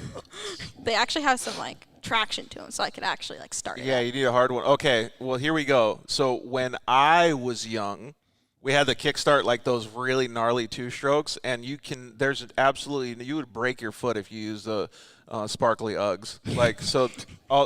You have to have some sort of metal heel boot or something because those things are so gnarly. Being in sparkly Uggs would be totally rad. Well, that's one of our. I got to see that. We need to bedazzle. Well, actually, what we need to do is bedazzle your braces.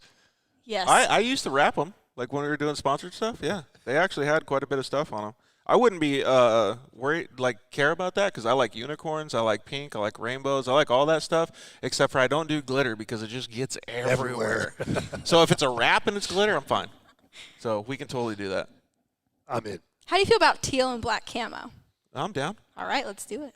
Why is that yours? Is that That's your my deal? colors. Oh, yeah. Yeah. I'm down with that. Do you have sweaters? Because California is cold, man.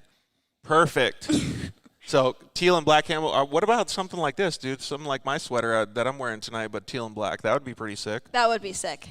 All right, so let's go back into your story a little bit. So you were talking about being able to go to the desert and stuff and having fun with your family. Like, at what point does it become like something that you talk about with your family about actually being something to pursue, like racing? Because first of all, it's expensive. Second of all, it's a dedicated sport. Like, you can't just go out and play the piano for 2 times and say, Mom and Dad, I quit. Like, you're getting a UTV that's really expensive, and you're going into something that you're going to have to stick with. Yeah, so obviously once I was driving my dune buggy around all day, you know, then the razors came out, and my dad was like, no, you're never driving one of these because you'll never go back into your dune buggy. So I'm like, whatever. So a solid 6 months went by, and I never drove a razor. And then one day he was by the campfire. He left the keys in the ignition, and I just kind of went like, let's start it. She's got to have it. Yeah. Hey, don't leave the keys in your car, dude. There's more than one intervention that's going to go on at the Wedeking household. Hey, I would always be looking at the miles on how much your Hellcat has on the odometer before you park it, because you never know when Maddie's going to come over and drive that thing around. Maddie's already cloned my key. Yeah. Do you want to tell them about my driveway? What you did on my driveway? No. With the Hellcat? No. I don't know what you're talking about. Someone thought there was a car accident. You have zero proof. What fun fact is this, Maddie? So my dad helped fix Rob's Hellcat up, and the first day he got it, he gave my dad a ride in it, and they pull up to our house, and all of a sudden he just does like a fat burnout all the way down our driveway. Dude, high five. That's awesome. What do you think that was, 100 feet of Fury. Dude, tire? That's awesome. It was. I grabbed second gear, and then as we're in our neighborhood. That's so cool. I am that neighbor. I am that neighbor. Yes. You're the riffraff? Oh, my God. And it was funny that as I'm full on into it, I look over, and there's an elderly woman and, like, her middle-aged kid or daughter or whatever. So your wife Halima is in the back just laughing her butt off right now. No, my Hellcat actually has the rear seat delete, so there's nothing back there. And no, Halima, she's in the back of the audience laughing at you. Oh, like laughing at this yeah. whole story. So I look over, and these two are there, and then as I continue to go by them, I look in my rearview mirror, and all that tire smoke just engulfs them, and they're doing the whole whatever. Did you feel like Ken Block? He was Ken Block. Yeah, that's awesome, dude. I love it. That was a pretty good time. The marks are still there, Still right in front of there. your driveway. That was 7-8 months ago. I appreciate this fun fact because that redeems a little bit of the strawberry rendezvous. Man, you keep bagging on the strawberry. You ain't even had none yet. I can't have sugar, so you're never going to get me to eat it. You put that in your It mouth. looks good. You put that in your mouth. It's just the name, dude. The name is so gay. Cure your diabetes. That would be perfect. I'm going to start eating it like every day now. I don't even care how gay it is. I'm going to cure that stuff. So we had John Lewis say, how about the XR 4-strokes? So you did ride dirt bikes then? He's talking about us? kicking them over. Oh, yeah, kicking them over. And getting kicked off. I didn't. So talk about age. I wasn't on dirt bikes at the time. So that was a little older than my generation. But Caden Danbury's laughing a lot while you're eating your strawberry rendezvous. All right, so I kind of want to see if, like, when I build my 110, I'm going to bring it over and see how good of a rider you are. No, I'm not good yet. You're going to biff it? Yeah. Really? I just don't understand how to, like, stay up. You just give it gas. Like, I just kind of fall over. Like, my first time riding it was Thanksgiving. That wasn't on my driveway, like on the dirt. I drove it on Thanksgiving. No. I probably crashed only like 4 times, though. Were you going, like, really slow and you just tipped over? I think that's. No, there was, like sandy stuff, and I didn't know how to handle it, and so I had the death wobbles and then just fell over. They call that a tank slapper. Like, handlebars are flying all over the place. Okay, well, I pulled quite some tank slappers. Dude, you need to get this stuff on Instagram. Everybody wants to see this, especially this guy right here.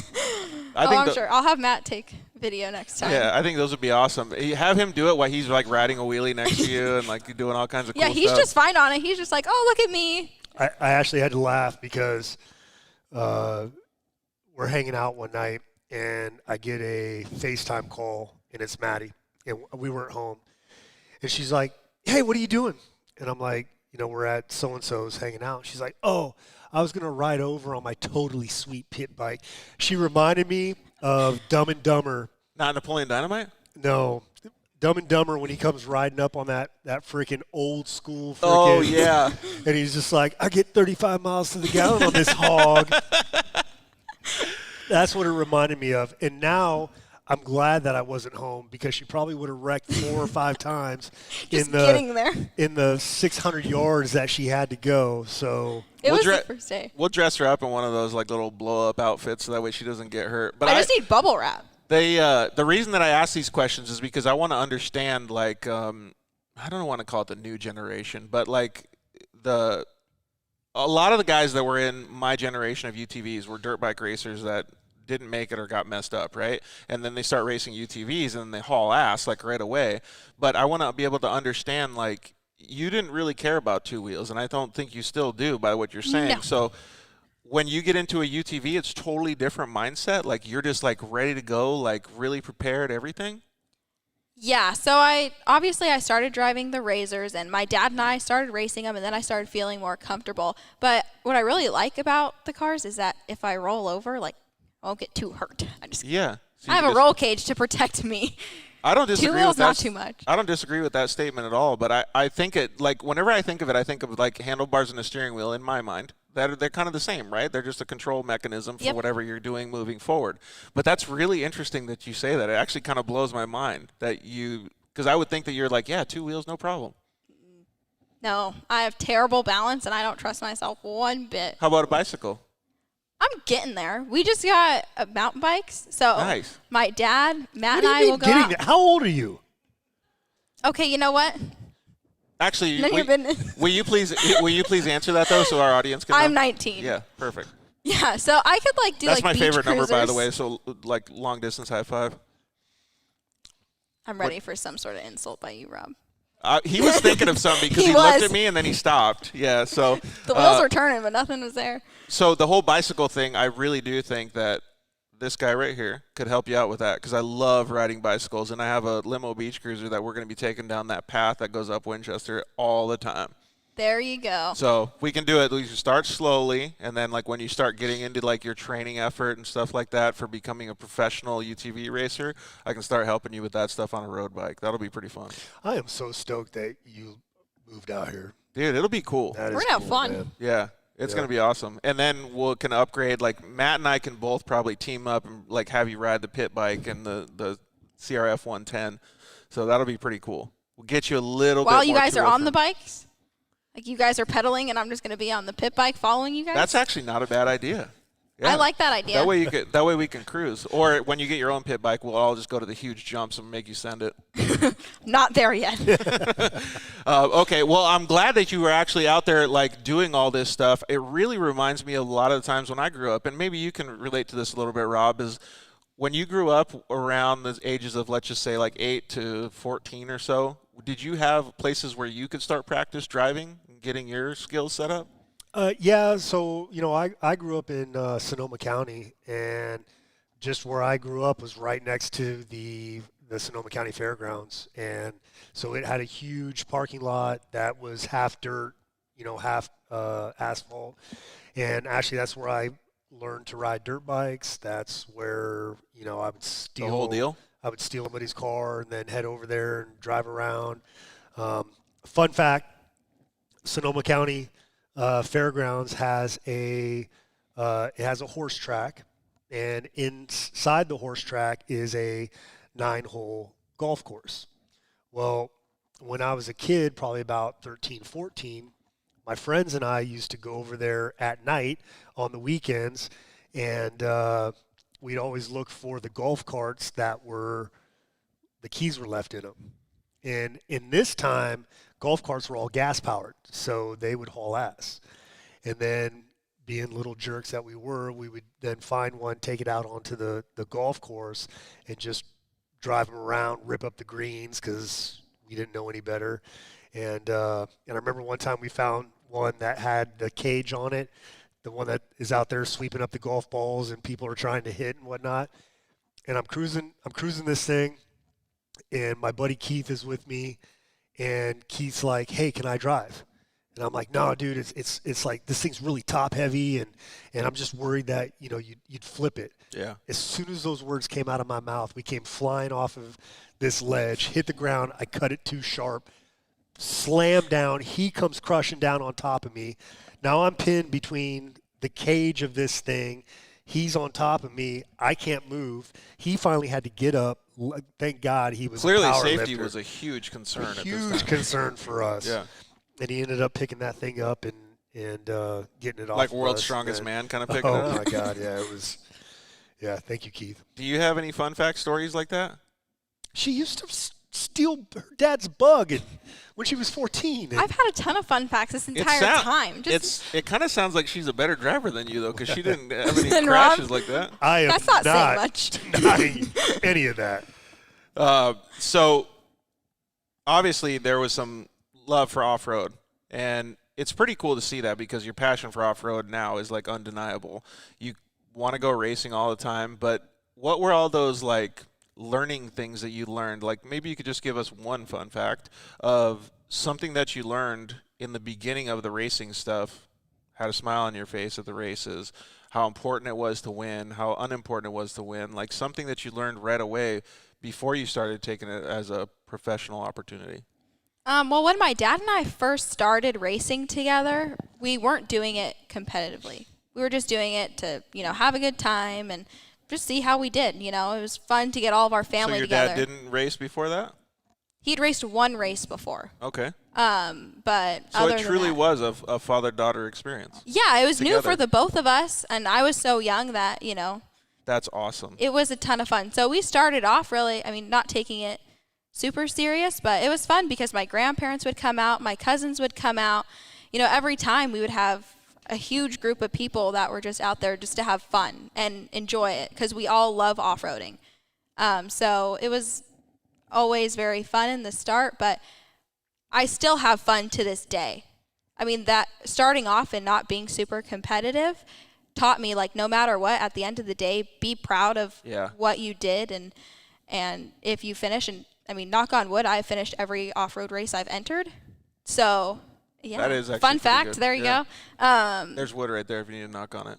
But yeah, that's super cool. And the appreciation level that you have is awesome. What? What do you mean? Rob's got a fun fact too. I can see this car is so badass in the background. I can see your guys' reflection. So even if you guys turn away, I can totally see what you guys are doing. Lakeside Speed and Shine. It's really shine. Elsinore GP. I still finished. Did you tip Did you over? really? I believe so. No. I believe we pushed it, didn't we? Whoa. So she enters. Did we finish? Wow. Oh, sorry. Short course races, I don't finish. Fun, Desert fun races, fact, I Maddie's do. a liar. Oh. Fun fact, Maddie's a liar. All right. Yeah, no, short course, I'm terrible at short course. I just wreck it. It's pretty clear that you and Rob have a good relationship, but I feel like he's right in this one. That you, Don't take you his may- side. you may have- Don't boost it. You may have fibbed Don't a little support bit on it. this one. but I let's, said desert race, not short course. But let me throw this out. It's. I think you were driving the 900 At at Lake the, Elsinore? the Lake Elsinore. No, that was my Danielle's old car. Ah, That was my very first race, short course race. We're talking And- about some perseverance then if she had to push it across the line. so this is what's Sorry. this is why I admire her is because she's coming around, and I can't remember where she was at in the laps or anything, but all of a sudden she has a car issue. It's not working, and my phone rings, and I look at it, and it's Maddie. Where's my dad? I have no idea. 5 minutes later, she comes running up to me, What? got out of her broken car, ran up to The me. motor blew. Where's my dad? And I was like, I don't know. So her and I ran back to her machine, and I can't remember. We started pushing it. How far we, was it? We tried started- pushing. A It mile- wasn't too far. Quarter mile or something? Yeah, it was around there. But then Aaron come. I think he was sleeping underneath a tree or something like that. And all of a sudden he comes lumbering up. He's like, "Oh, what happened here?" And, So you guys had to push it across the finish? No, I don't think. We pushed it, and then it was like a live race course. So they told us Oh, yeah, get outta this is here. dangerous. You guys need to Yeah. go. But Yeah, we tried pushing. Then I kind of remember like somebody came up and we hooked up and pulled you off the course or something. We I did, can't yeah. remember. I can't remember. I don't even remember what I had for breakfast this morning. So. Dude, that's a crazy story, though. Like, I can't believe that you ran that far. But then Sarah gave her the hardcore award. Yeah. Nice. For doing that. Sarah Price? Yeah. Yeah. Wow, that's pretty cool. That is some, trying to see if you could finish the race. Was it just because you were naive, like you didn't know any better, and you were just like, well, I'm going to go find it and see if we can get this thing all across the finish line, or were you just like, No, I got to find him because I don't know what to do? Is that really No, naive? I just want. I don't know. That's what I'm saying. Like, I don't know what she's but if thinking somebody's at the time. mentality was like that, is that really naive, or is that just hardcore? Honestly, I have no idea. Like, I don't know what she's thinking at the time. Like, was it her first race? Like, I don't know. No, it wasn't So- my first race ever. It was my first short course race. Okay. But no, I wanted to get it to the finish. Like, Got it. that's always my goal when I start. Is no matter what, I'm getting to the finish line. That's cool. Like, nothing's gonna stop us. Yeah, and that's the reason I asked that question, because I have no idea what's going on in her mind. And there's a lot of people who just get out and throw their helmet and just bail out, and I didn't know if that was the case. Oh yeah, no. I tried radioing my dad because I first thought I was on fire. So You're not on fire, Ricky Bobby. well, because the motor Help blew it, and Tom smoke is everywhere. So I'm like radioing, like, guys, I think I'm on fire. Come get me. Come get me. She was running up to me, just stop, drop, and roll. And, like, Maddie, what are you doing? Pat me down. I'm on fire. Save me, Oprah Winfrey. And then I couldn't contact them because I tried calling them. And I'm like, okay, who's like the next biggest person in line? Rob. He's huge. He could just help me push. Yeah, that's cool, though. And then we take off running into her car. And I'm like, Jesus, slow down. What altitude are we at? So. And you're almost at sea level. I was like, I need a strawberry rendezvous. Give me some energy. Another thing that I want to ask. So what year was this about? Like, was this before you went to high school or during high school? It was during high school. Oh, it was. Okay. So how was it? 5 years ago. Easy. 5 years? No, I started racing when I was 14. And I believe I had just gotten my license. So, yeah, I was 16. Dang, I think you started racing side by sides before I did then, or right around the same time I did. That's crazy. No, I think it was later than that. Back when we were young. I feel like it was later than that. Back when we were young. When we were. Yeah. Hey, so what was it like in school then? Because back when I was young, going and being a professional dirt bike racer, going to high school and stuff, I didn't go to school very much. And there was some kids that thought you were really cool, and there were some kids that thought you were a total like weirdo and like didn't want to talk to you like that. Do you guys get the same thing, like being a motorsports person? Yeah, it's a little bit of both. Thankfully, though, Temecula has a lot of people who do go off-roading. Yeah. So it was a lot less of like the, ew, you get what? You get dirty? What? There was quite a lot of that where I grew up, and it was weird, but it was cool for me because I didn't really care. But I always wondered that, like being a girl especially, and going through a stage like high school where everybody is like changing and growing up, so to speak, like how it would actually be. Like, did boys tell you certain things, or like what it would actually be like walking through the hallways? I never really got along with the girls because the girls never wanted to go to the desert. Like, if we were testing, they never wanted to go. They thought it was weird, or they didn't want to get dirty or anything. So I was friends with a lot more guys than I was girls in high school. But Just because of common interest?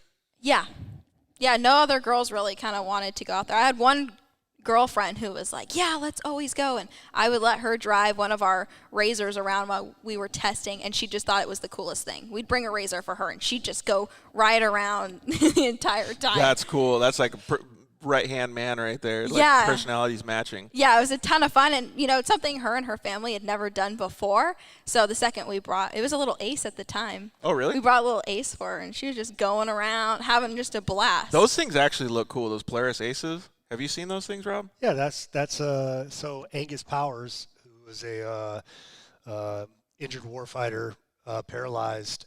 The way we met him is he bought an Ace from Temecula Motorsports. They didn't want to put hand controls in it, so they referred him to us. He came over there. We adapted it for him, and so that was our experience with an Ace. Unfortunately, Angus passed away this year. Yeah, but did he like the car? Those things look badass. He liked the car until he got the opportunity to buy a 1000. Turbo. He bought a Polaris Razor Turbo Fox Edition. He would Talk rip about in an that upgrade. thing. So, and then we put hand controls in that for him too. Dude, that's super cool. Well, so going through high school and stuff, were you getting good grades and all that? Then the reason I ask that is because like guys like Caden Danbury who's watching and Casey Sims and all those guys, they put a lot of effort in their schoolwork. Did you as well? Yes. So my sophomore year, we started racing Best of the Desert full time. So it was crazy. We were constantly missing days. I was constantly having to miss. So I actually did an online school. Are you still communicating with all the coordinators and stuff and making sure that they know what you're doing, like as a, we'll call it a job?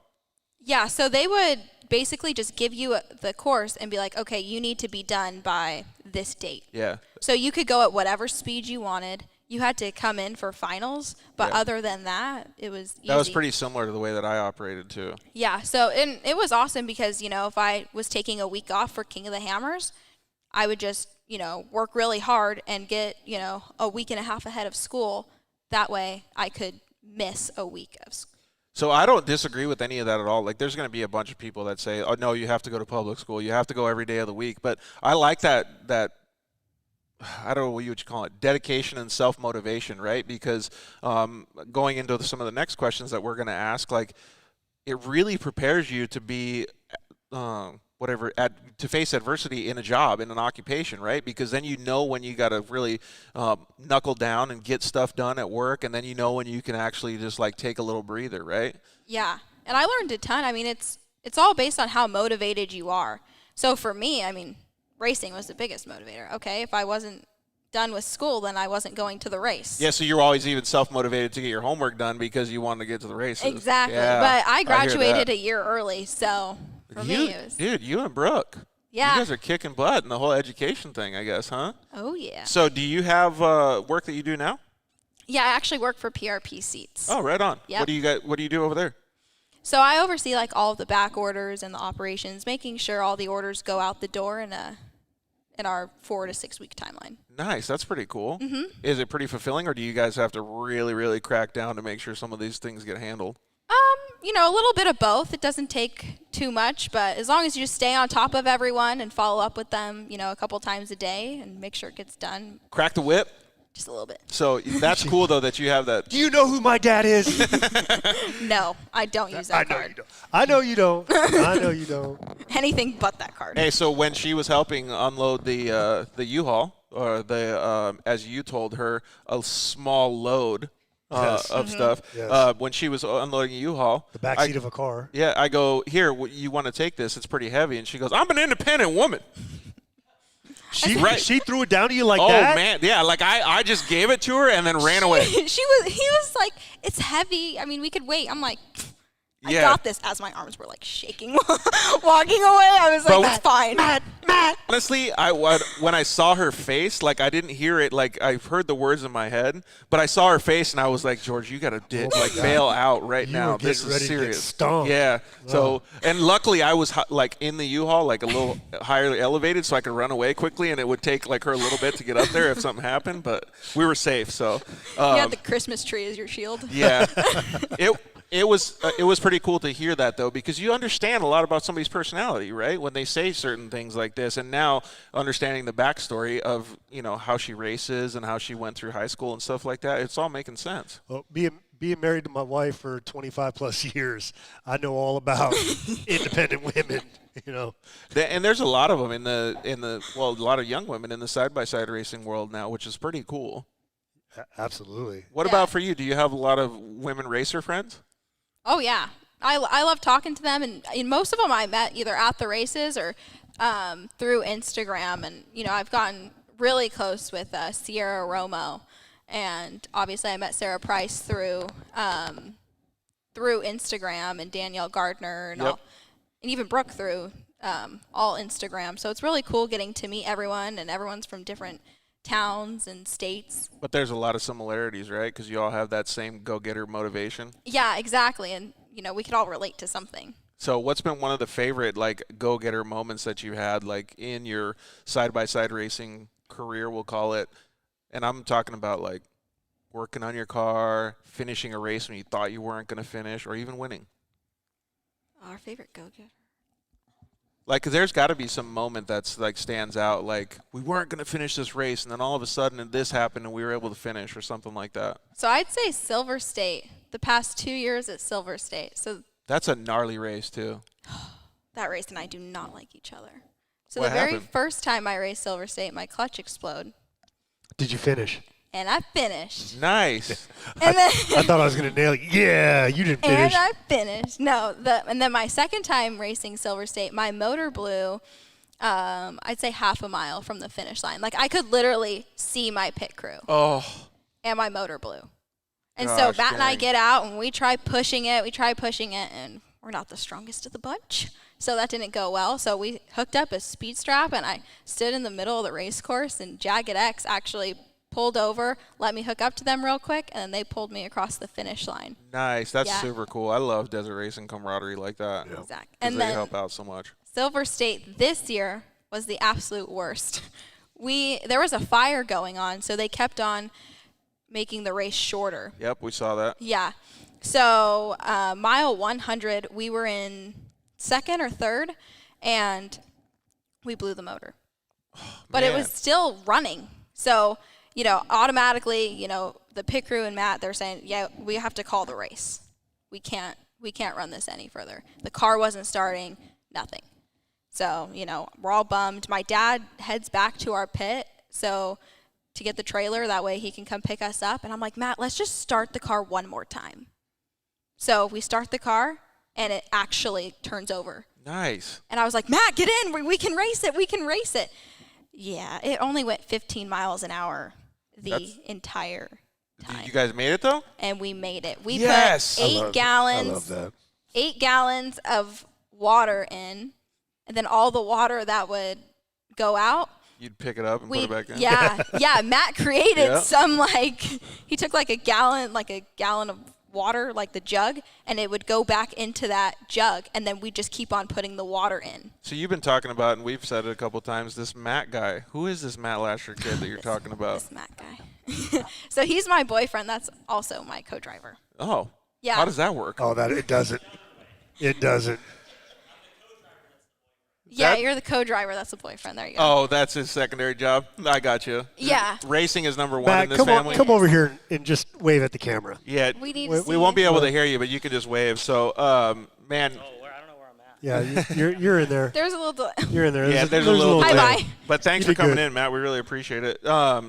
So he helps you out quite a bit, though. I mean, if you guys were recycling water to get across the finish line. Yes. I mean, there was multiple times there where we were like, should we call it? Should we not? And a desert race, not a short course race. I've never Finish a short course race. finished a short What's the course race. mentality behind that? Because there's so many people would just be like, nah, we're done. We'll just wait for somebody to come get us. Where's your head at? I just never give up. When I set my mind to something, I never give up until it's fulfilled. Yeah. So if it's the last ditch effort of nothing else that can be done, nothing's going to stop you from doing it. Yeah, that's not a choice. Giving up Yeah. isn't a choice for me. That's awesome. I totally agree with that same mentality. So one of the things that I've done in the past, very similar to your story, is at Lake Elsinore, which is right down the street from here. We had a pretty hard crash. We rolled the Yamaha I think 8 times or so. It was fully crushed, and I couldn't start it up. Lost radio communications, the whole thing. And then finally, the same very similar thing that happened to you is finally I was like, I'm going to have to call it, but I'm going to try to start it one more time. Fire it up, and the car was completely bent. The whole thing was bent. Rolling 8 times is not easy on a car, right? Yeah. And then so they're already getting ready to restart the race, and I started on pole, and so I was like, shit, I got to catch up. And they saw me move, so they just held on just a little bit, went right back to the front, started, and led the race for another 3 laps until I figured out my fan wasn't working on the radiator and the engine expired. Ugh. Yeah, but had I crossed the finish line, I would have crossed the finish line. My roof was about 6 inches lower. It was totally smushed. I still could have done it, maybe even a podium out of that whole race. It was crazy, and I love the attitude that you have because that's the same thing I was thinking during that race. Thank you. That's pretty cool. Do you have any other experiences like that where you never gave up and it became a positive outcome? I mean, we've had so many races. What about the time that you spilled your starbs in your lap while you were racing, and you caught it in between your seats so you could continue to drink it as you were racing. So most people have like a normal hydration with water and stuff. You just hydrate on Starbs the whole race? Totally Starbs. That's a good idea. If they had like a Starbucks in between Vegas to Reno, I would really love that. So I forgot who told us this the other day, but it was one of our guests. They said they never, ever leave the starting line without beer in the cooler. Oh, that was my dad. Was it? I'm kidding. No. I was like, wait a minute. I totally believed it for a second. I was like, yeah, that sounds The story right. is completely true because if they break down, and I think it was for King of the Hammers, like one of the teams out there. Blake Vandeloo. Probably one of those guys because they know that if they're going to break, they're just going to have fun, have a good time. Like it doesn't make any difference. So I think their mentality is a little different than yours, but still.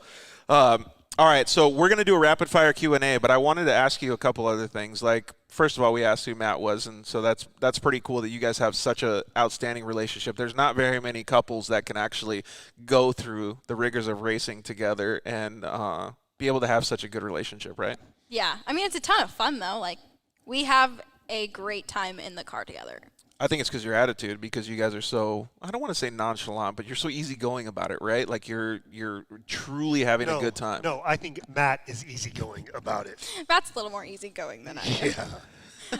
Like before races, I'll be like freaking out, and sometimes he'll have to play like music in our radio. Like he'll turn it on his phone and put it to the speaker. That way I can like think of something else and not the race. Oh, perfect. It's like so nerve-wracking right before waiting in line, staging. That's perfect, though. He knows what she needs to be able to calm down. That's an awesome boyfriend right there. All right, so what are the fun things that you have planned? Because you obviously want to keep excelling in your work and your career and stuff like that. Maybe tell us a little bit about that. Like, what are your goals in your career first before racing? Before racing, so I'm getting a business degree right now. Manufacturing and operations it excites me almost as much as racing. Like I love, I love manufacturing process. I love just. So for seeing anybody how that things hasn't are known made. Rob, I would say she's a bundle of energy. How about you? Yeah, that's probably why I get along with her because she's like my wife, just always just. Ready to go? Like, calm down, please. Does Halima like Starbucks? I got her some today. Perfect. She is. Baby, Hold up that cup, Halima. baby, come here. Come here. So we had a couple. Come We say had hi. a couple people chime in, and this is a perfect time. Sierra Romo says, "Maddie? Easy going." Doesn't go into the same sentence. All right, so I got a question. Matt is the Dr. Phil in this relationship that's calming you down and letting you like get back to a normal level. Yes, Matt calms Sierra and I both down. So here's my question. Since Sierra and Maddie are friends, if you guys were in the same class and you caught up to Sierra and you were giving her the chirp chirp and she wasn't letting you pass, She needs a gunner on the back of her car with an airsoft. would you push her out of the way? I would radio into her channel and be like, if you don't move, I'm putting oil on those lashes. I'll take them off. Oh, that's worse than That's getting how nerfed. girls. That's how worse than getting Oh nerfed. my God! But she would do the same exact thing. Oh, man. We give each other a hard time all the time. Lucretia just chimed in, too, and she said, yeah, it works great with Eric as a crew chief, but not in the car. So No, he calms me down in the car. that's It's a pretty good cool. thing. Just don't let Matt drive. Uh-oh. That's bad news, I guess, huh? Oh, Sierra just came. Sierra just came back. She said, "That's fight words." Uh-oh. So what if you guys had to switch? Like, let's just say you weren't feeling that good. Would you let Matt drive to cross the finish line? The never give up attitude? What do you mean if I'm not feeling good? I don't you know. Just suck it up. Let's say you had explosive diarrhea. It's going to be one smelly car. You're still driving. Holy cow, Matt's never going to get a chance. Yeah, I would need Matt a new just goes and coat. waits. Matt just goes and waits on the side for somebody to pick him up. He's just sitting on the side of the race course. So, yeah, As he's like this. Oh God. even though Wiping it nothing off. happened to him. All right, so we both know a lot of the same people. You obviously have some awesome people that are watching. Mean girls. Caden. Yeah, Caden actually thinks that you guys are mean, like legit, because you guys keep calling him. What do you guys call Caden? Karen? Yeah. See, so he's mad at you guys for that. It's okay. But Caden's one of the coolest kids on the planet. He's so awesome. We all of us kids, and Brett Brett Carpenter has been a huge person in almost all of our lives, right? So Yeah. he's I wanted to share this story with you because we talked about it in text. Do you have any cool stories about Brett before I share my story? You know, I just met him this year, and he's been nothing but absolutely great Oh, really? to How'd me you and meet to him? the team. Okay, so I was too nervous to introduce myself to Brett. So Rob was like, Maddie, come over here. Meet my new friend, Brett. Oh, did I mention Brett's new position in Polaris? And Yep. obviously I do That's what I perfect. can.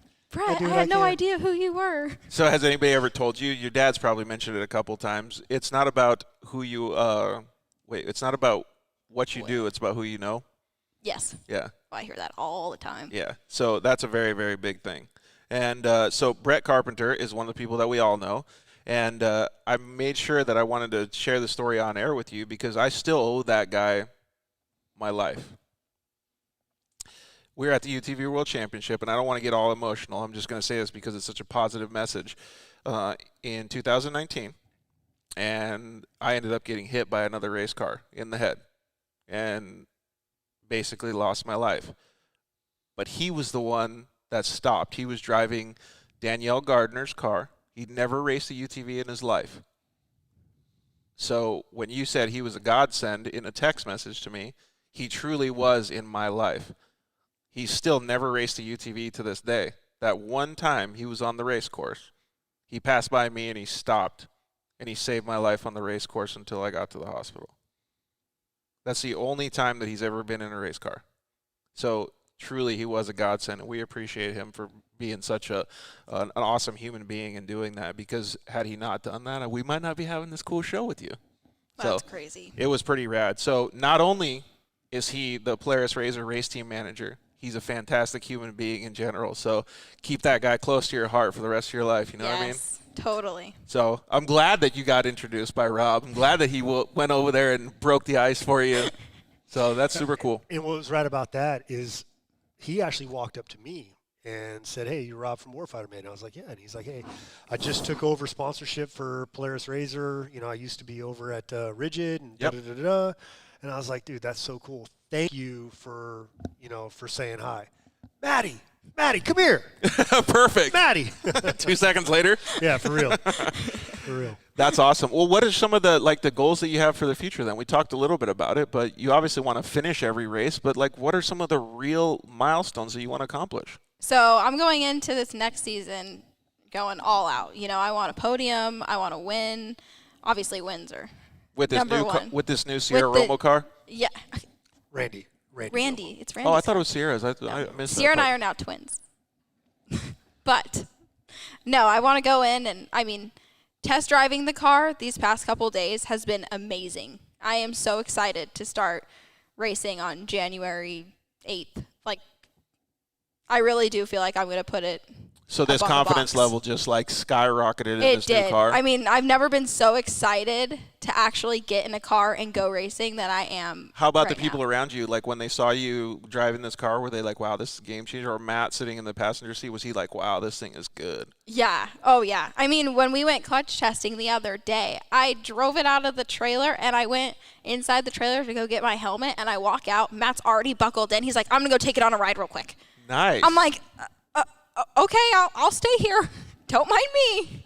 That's pretty cool. You know what's funny is so you get a new car, you got your new Hellcat, right? The first day that you got in it, what was your level of excitement compared to what it is now? Same the whole time? Well, I'm dealing with 707 horsepower, 707. So pretty much he's talking crap to you right now. So it's every day. Whatever. Every day's a thrill ride. Yeah. You know, it's fun, and it's also how you. I can take a leisurely drive from point A to point B, or you can just do a 100-foot enjoy- burnout right across the street in their, or in I their can yard. enjoy what I have. So It's pretty cool, man. And to see that level of excitement in Maddie's voice, and she's clearly excited right now sitting here about thinking about going out. I bet you if it wasn't so dark outside, or maybe even now with the darkness, she would go out there and rip if she could. Well, she's sponsored by Baja Design, so of course she would go out there and because she'd be able to see. There you go. That's pretty cool, though. I'm glad that you're so stoked on being able to get in the new car and go out there. Do you have some goals in the back of your head that you want to do? I know you want to finish every race, but do you have Yes, so we're racing the Mint 400 this year, so I definitely want to win the Mint 400. That's been a goal for a very long time. what class does that car go in? Pro NA. Okay. That'll be pretty cool then. Yeah. Oh, I'm so There's excited. some fast drivers in that class, though. You ready to pin it? Yeah. So last year I got top 3 in overall points. Nice. Good Yeah, job. so we're hoping this next year to take it to the next level. I think our own Tim Hall, the combat wounded double leg amputee, who we built the Razor for, is going to be in that same class. Yeah. Oh, really? Yeah, so I'm going to be messing up Maddie's car when she's Yeah. not paying attention. Go over there and put sugar in the exhaust pipe or banana in the exhaust pipe. Steal my booster don't be seats. putting no bananas in my tailpipe. What does your whole family think about you being having such high admirations, whatever you want to call it, to be such a professional athlete and to be like really, really competing against all these big race teams?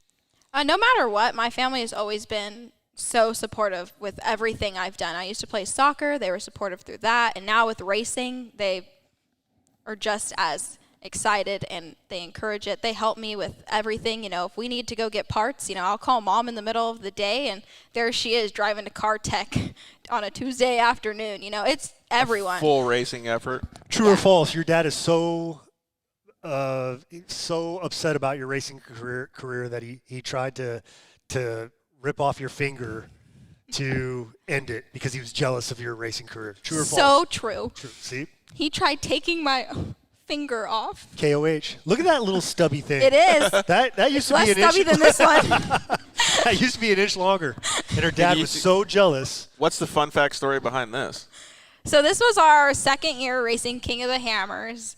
And my dad and I raced it together. I drove the first lap. He drove the second lap. When I was helping him winch, and I guess he thought I said in. He still swears to this day I said in. I don't think I said in.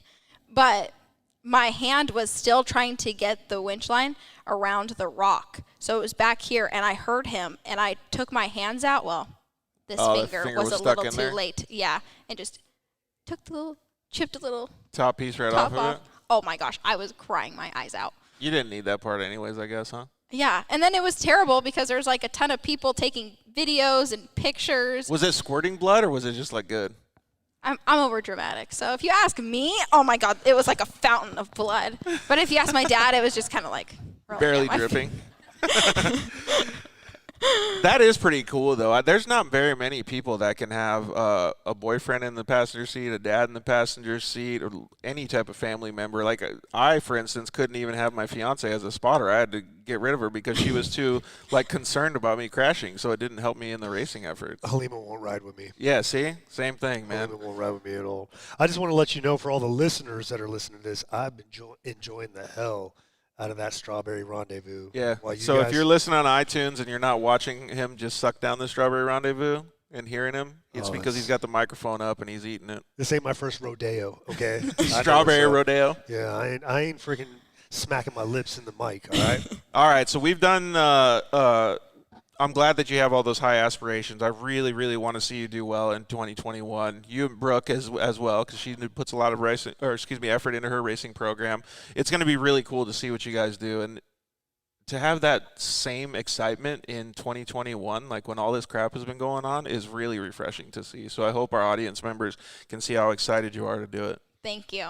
So we have a rapid-fire Q&A session before we get going, but maybe thank a couple people that help you. It's pretty clear that Matt and your dad have gotten a couple thanks. They're pretty awesome human beings. Yes, obviously my entire family. I mean, my grandparents, Matt, Dad, my mom, even my little sister.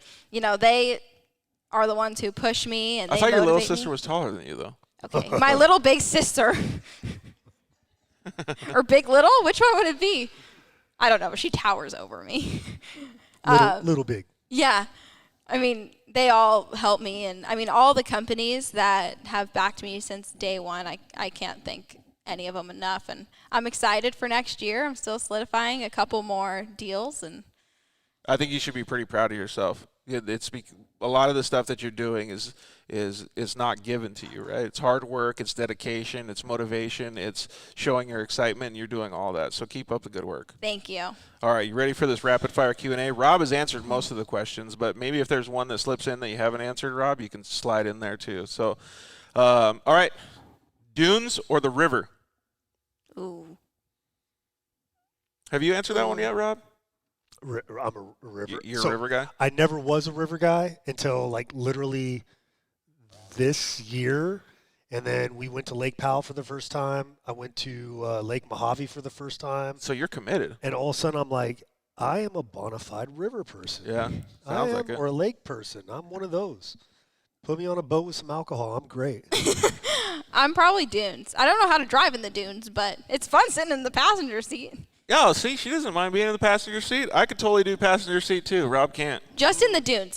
Anywhere else is. All right, three-wheeler or quad? Ooh. I haven't drove a three-wheeler. So Ever? probably quad. Ever. You're going quad.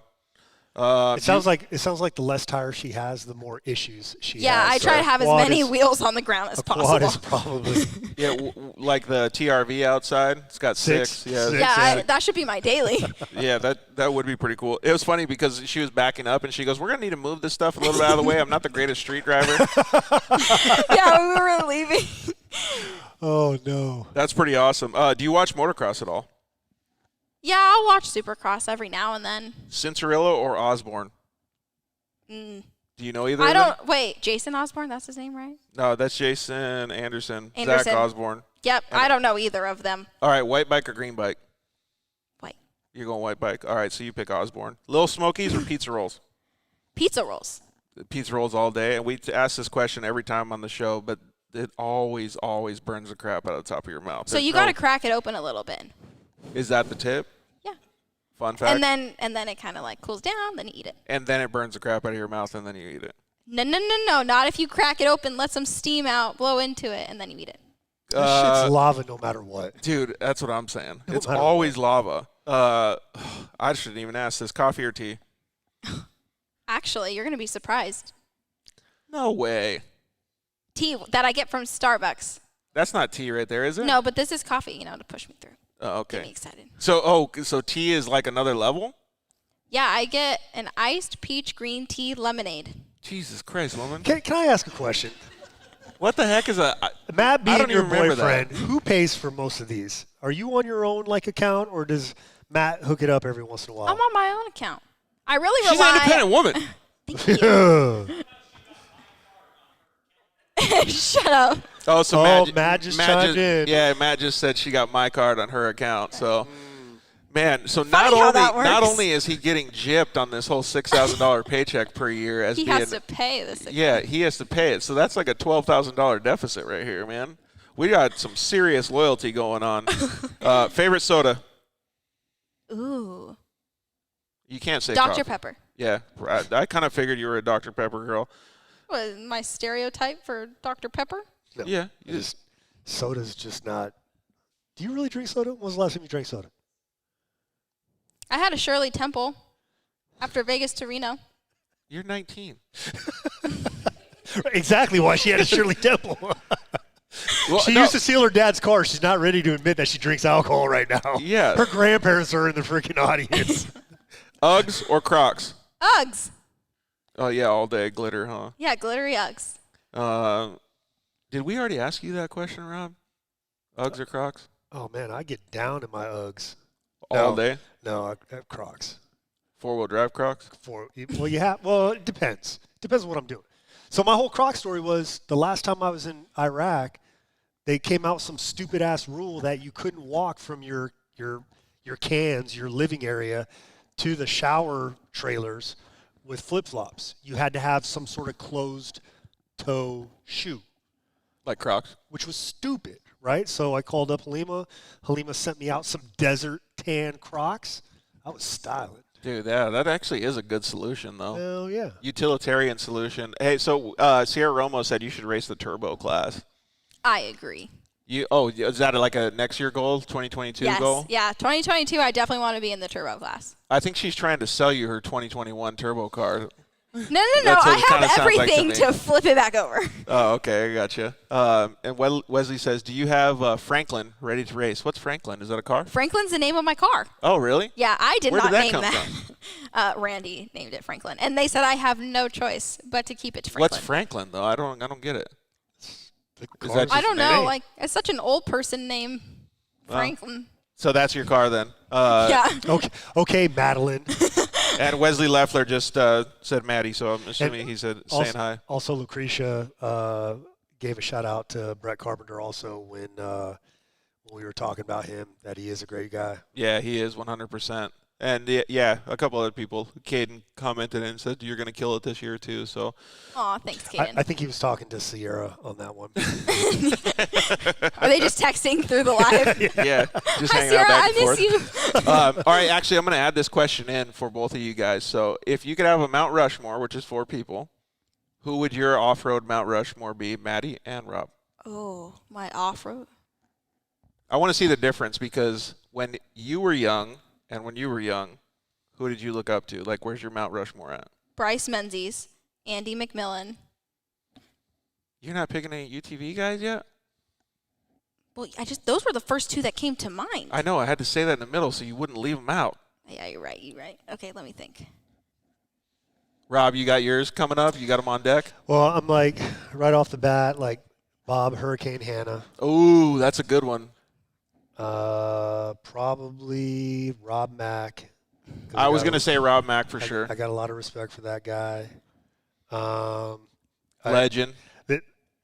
Then I would probably go with like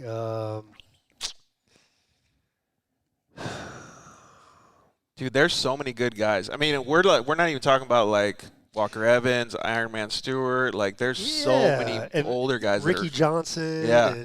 And I think I would have to throw in Adam Fitza because Adam Fitza kind of Dude, he's going on Mount Rushmore? He introduced me to Nice. off-road. So that's like, that's Dude, way to go, Adam. that's Mount kind of Rushmore. like the reason why I would throw him up there. All right, while you're holding on to your last one, who are your last 2, Maddie? Okay, Sarah Price. Ooh, And I got to say Kristen Matlock.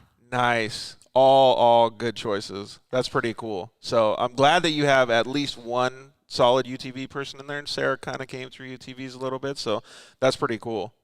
See, and that's what the difference is, right? Like the people that we look up to in the different generation gaps. I think it's pretty awesome. So who's your last one? I have to come back to that. All right. So if you could have any special superpower, what would it be? I mean, we're talking flying, teleporting, invisible, Oh, invisible for sure. being able to pound Starbucks way faster. No, invisible because I could make my Starbucks drinks and they wouldn't even know. Ooh. And I'd save $6,000 a year Life if I did that. Life choices. Did you ever think about, like, when you go in to have a raise, instead of being like, could I please get like 25 cents more per hour, it'd just being like, will you cover my Starbucks for a year? Because that's $6,000 extra on your salary. Yeah, but my boss's boss isn't a very big fan of my Starbucks edition. Oh, so you're going to get that raise cut? So it'd be, yeah. What's your most memorable race? Oof. Co-rider Mount Rushmore. That's actually a good one. Oh, God. That would be pretty cool. Oh, Ivan Stewart. So John Lewis is Mount Rushmore of off-road. Is Ivan Stewart, Walker Evans, Danny Thompson, and Rob Mack. That's a pretty solid one, too. Yep. Dude, there'd be so many different people answering those questions. I bet you if we tallied it up and did like a poll, that Rob Mack would be on a lot of those. Oh, yeah. That'd be pretty cool. He's All such right. a down-to-earth guy, too. He really is. Yeah. Super cool. Chad Ragland. That's awesome. Chad gave Awesome us one of our very first cages, and Really? and, we just had a great time with him and everything. So Yeah. probably Chad Ragland. Awesome dude. And as now I well. can think of so many other people too. I mean, you got Tanner Godfrey who, crushes it in the setting the world records for jumps and UTVs. He's just crazy good. Al Macbeth. I mean, so many. They all have their own little like specific things that they do, right? Yeah, their little niche. That's pretty cool. Would you ever try something like that, Maddie? Like if somebody was like, hey, you want to set a world record in a UTV jump? Would you ever think about doing it, or would you be like, nah, I'm good at racing. Like, we'll keep it there. Did you see that face? Yeah, but I don't know what to like think of it. I would need a lot of practice. You're not a huge jumping guy? I am, but I just don't know like when to stop. Matt's just over there. Matt's just over there being like, nah, son. No. Nah, I just don't know when to not like. today.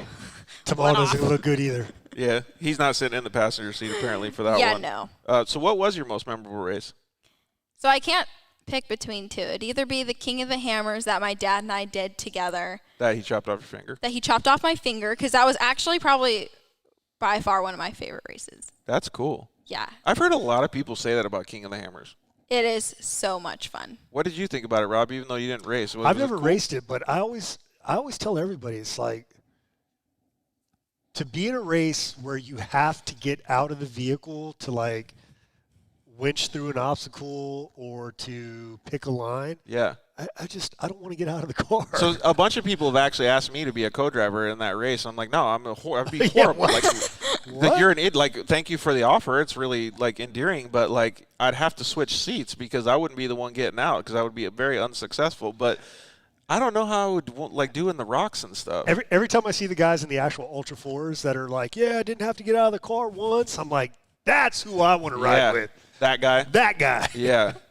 Did you have to like do a bunch of that stuff, or were you okay? Oh, yeah. The majority of the time, I'm out of the car picking different lines. Yeah, the first year or the second year that my dad and I raced it, he qualified not so well, kind of towards the bottom of the pack. Sorry, Dad. So we had a lot of people and time to make up once we got to the rocks. So, people were already stuck in the main line. Isn't it like a huge bottleneck there, though? Oh, yeah. There's bottlenecks everywhere. So it's awesome because then you get to find different lines. You actually have to know how to get around other people and, Whole different strategy. It's a whole different ball game, and I love King of the Hammers. I think that would make a most memorable race. What's the second one? The Silver State that Matt and I just did this year. Really? It was that memorable? Yeah, just because it was so, like, it was miserable, and, like, it was just, like, a perfect, like, woohoo moment, like a team moment. Yeah, because we both put in a whole bunch of effort. We both never gave up, when all the odds were against us. Right on. Well, let's see. What's the next one? Ooh, this is actually a good one. We already know the answer from Rob. Favorite flavor of ice cream? Ooh. Rocky Road or mint. Ooh, or butter pecan. Both of which are more manly than strawberry rendezvous. Yeah. Dogs or cats? Dogs. But none of them taste as good. As he has strawberry rendezvous going down. Netflix or YouTube? Netflix. Burrito or taco? Taco. Supercross or motocross? Supercross. Short course or desert? Desert. Dang, you're on fire right now. What other form of racing would you like to try? And before you answer, it can be anything. Monster trucks, speedboat racing. Swamp buggies. It could be like Fast and the Furious, like scooters. F1. I'd want to learn rally. Yeah? Yeah, that would be fun to learn rally. Are you getting ready to cut me right now? Because I keep talking about your strawberry rendezvous, whipping out that knife. Bro, it don't bother me. Whew, I just had a little bit of a heart drop moment. Too, did you? You said something he didn't like, and he just took it out. I was like, my knee's getting cut right now. No, I draw happy faces on your knee. So what form did you say? Rally. That's a pretty good one. Like, there's been a couple people that have answered the same thing. Like, what's the reason that rally attracts you? Is it because of the high speed? Is it because of the precision of the driving? Precision. Yeah. Yeah, I think if you learn rally, you would be great at whatever type of racing. Really is, because the amount of focus that you have to have. But do you think the real question in this, Matt would be good at giving you those rally notes? Because you got to be on fire as a navigator. I do. I think if we practice enough, we've actually been trying to learn it and watching a ton of videos on 3 clicks left. How to do it. Yeah, right, exactly. 40. R3. I'm like, So you guys know the lingo now? Because I don't know any of it. I just Yeah, 1 is like, and then 2 is like, and then 3's like that, 4's like that, 5's like that. Well, so I like how her description comes from her hand. It has nothing to do with the voice that's coming out of her mouth. Like, so Matt is clearly the one that's going to have to give the neg. Right now, your listeners are like, did she just have a seizure? What happened? So if Matt's pointing and she's looking straight and he's just like making click noises with his hand and she's not looking, well, they're gonna totally like biff it. And that's why he's the co-driver. Thank goodness for Matt over there in the co-driver's seat, right? I do agree with that rally thing though. It looks so sick. I do think though, like if I was gonna answer that question after flying my first helicopter, thank you. I would probably try like helicopter racing or something like that. I like being on the ground, not Dude, flying. Honestly, if you tried it, you might say something different. It's sick. Yeah, but if you crash, like if I crash in a UTV, like I'm fine, I'll just get back up. If you crash in a helicopter, you only crash once. You don't crash multiple times. I don't know. Unless you're Rob. Yeah. I've been in a couple helicopter Yeah. accidents. Yeah. But Rob's like man of steel. Yeah. You got 9 lives? No. Oh, God, don't put that voodoo on me, Ricky Bobby. Yeah, I always tell everybody that too. I'm like, no, I got 19, so I got like 10 more. All right, so last question of the night. Chips and guacamole or French fries and ranch? Oh, chips and guacamole. All day, right? All day. Can you believe this little blonde-haired, pasty white gangster sitting next to me is half Mexican? Really? Yeah, that's my mom right there. Where'd she go? She left. She dipped out? Your mom's gone? She abandoned me again. That's hilarious. Again. Now, so yeah, I do understand that her mom's Mexican. She dips out. She goes home early, get up early, have a siesta. Shows up late, leaves early. That's awesome, though. All right, so now that we know that you like chips and guacamole and we're living in the same city, which you called T-Town, the old town I used to live in is called Tucson, so everybody called it T-Town too. So I don't feel too separated. You're going to have to show me where all the good guacamole shops and taco shops are. Oh, yeah. I'm definitely into it. All right, before we get into the outro and thank all of our sponsors, I would like to thank Zollinger Racing Products. It looks like you have some Zollinger Racing products right here, Rob. Well, so after seeing the Dirt Life show and realizing that if I used the Dirt Life code, I could save some sweet, sweet cash, and I got myself some Zollinger Racing products. Those look like high clearance radius rods. High clearance radius rods. Those are the 70-75 ones? Made in the USA. Dude, those things are sick. Show it to the camera, though, because those things are so rad. Those things are awesome, man. So, yeah, so we're going to outfit a couple of our therapy razors with the little ZRP stuff and call it good. Right on. Well, I'd like to see if we can maybe one of these days talk to Travis and have him maybe help out with some more of the projects. Too late. I already got everything I need. Perfect. All right. Good job, Travis.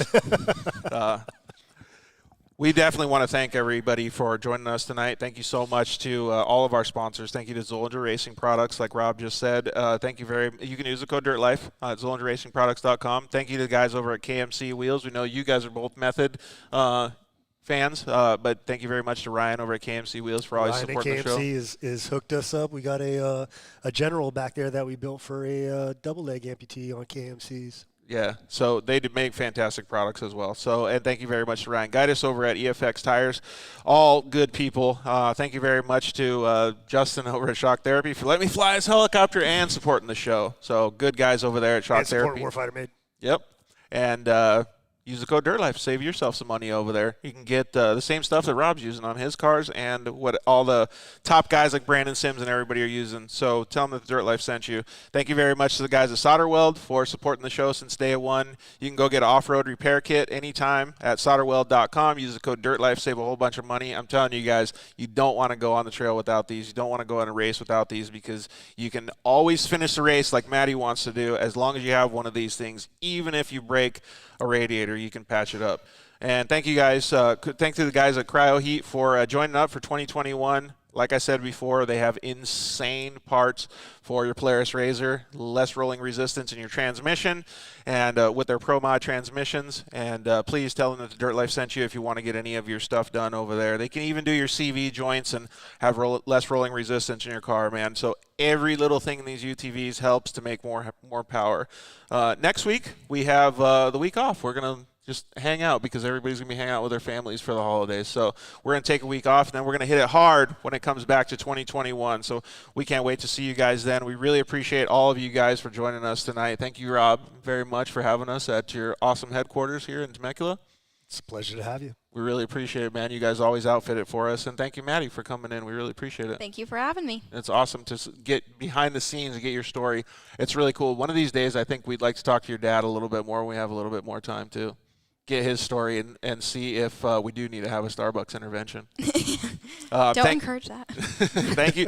Thanks to Brook Jensen for also coming in. We really appreciate you and giving us your Texplex feedback. Another driver that loves that place. So please always stay tuned to see what Texplex has going, because we want to see you out there. So the next big race, we're going to try and go out there to Texplex and have some fun. So we can't wait till racing kicks off in 2021. Thank you all for joining us tonight. We really appreciate it. Hit us up on social media. You can follow Maddie Wedeking. What's your social media tag? Maddie.Wedeking. And hang out with the Warfighter guys too, at Warfighter Made, and Brook Jensen as well. We tagged her in some of our social media posts today, so find her and follow her. All of them are putting out awesome content. Like I said, thank you very much to all of our sponsors. Thank you guys for watching. We love you. Good night. Thanks for listening to The Dirt Life Show.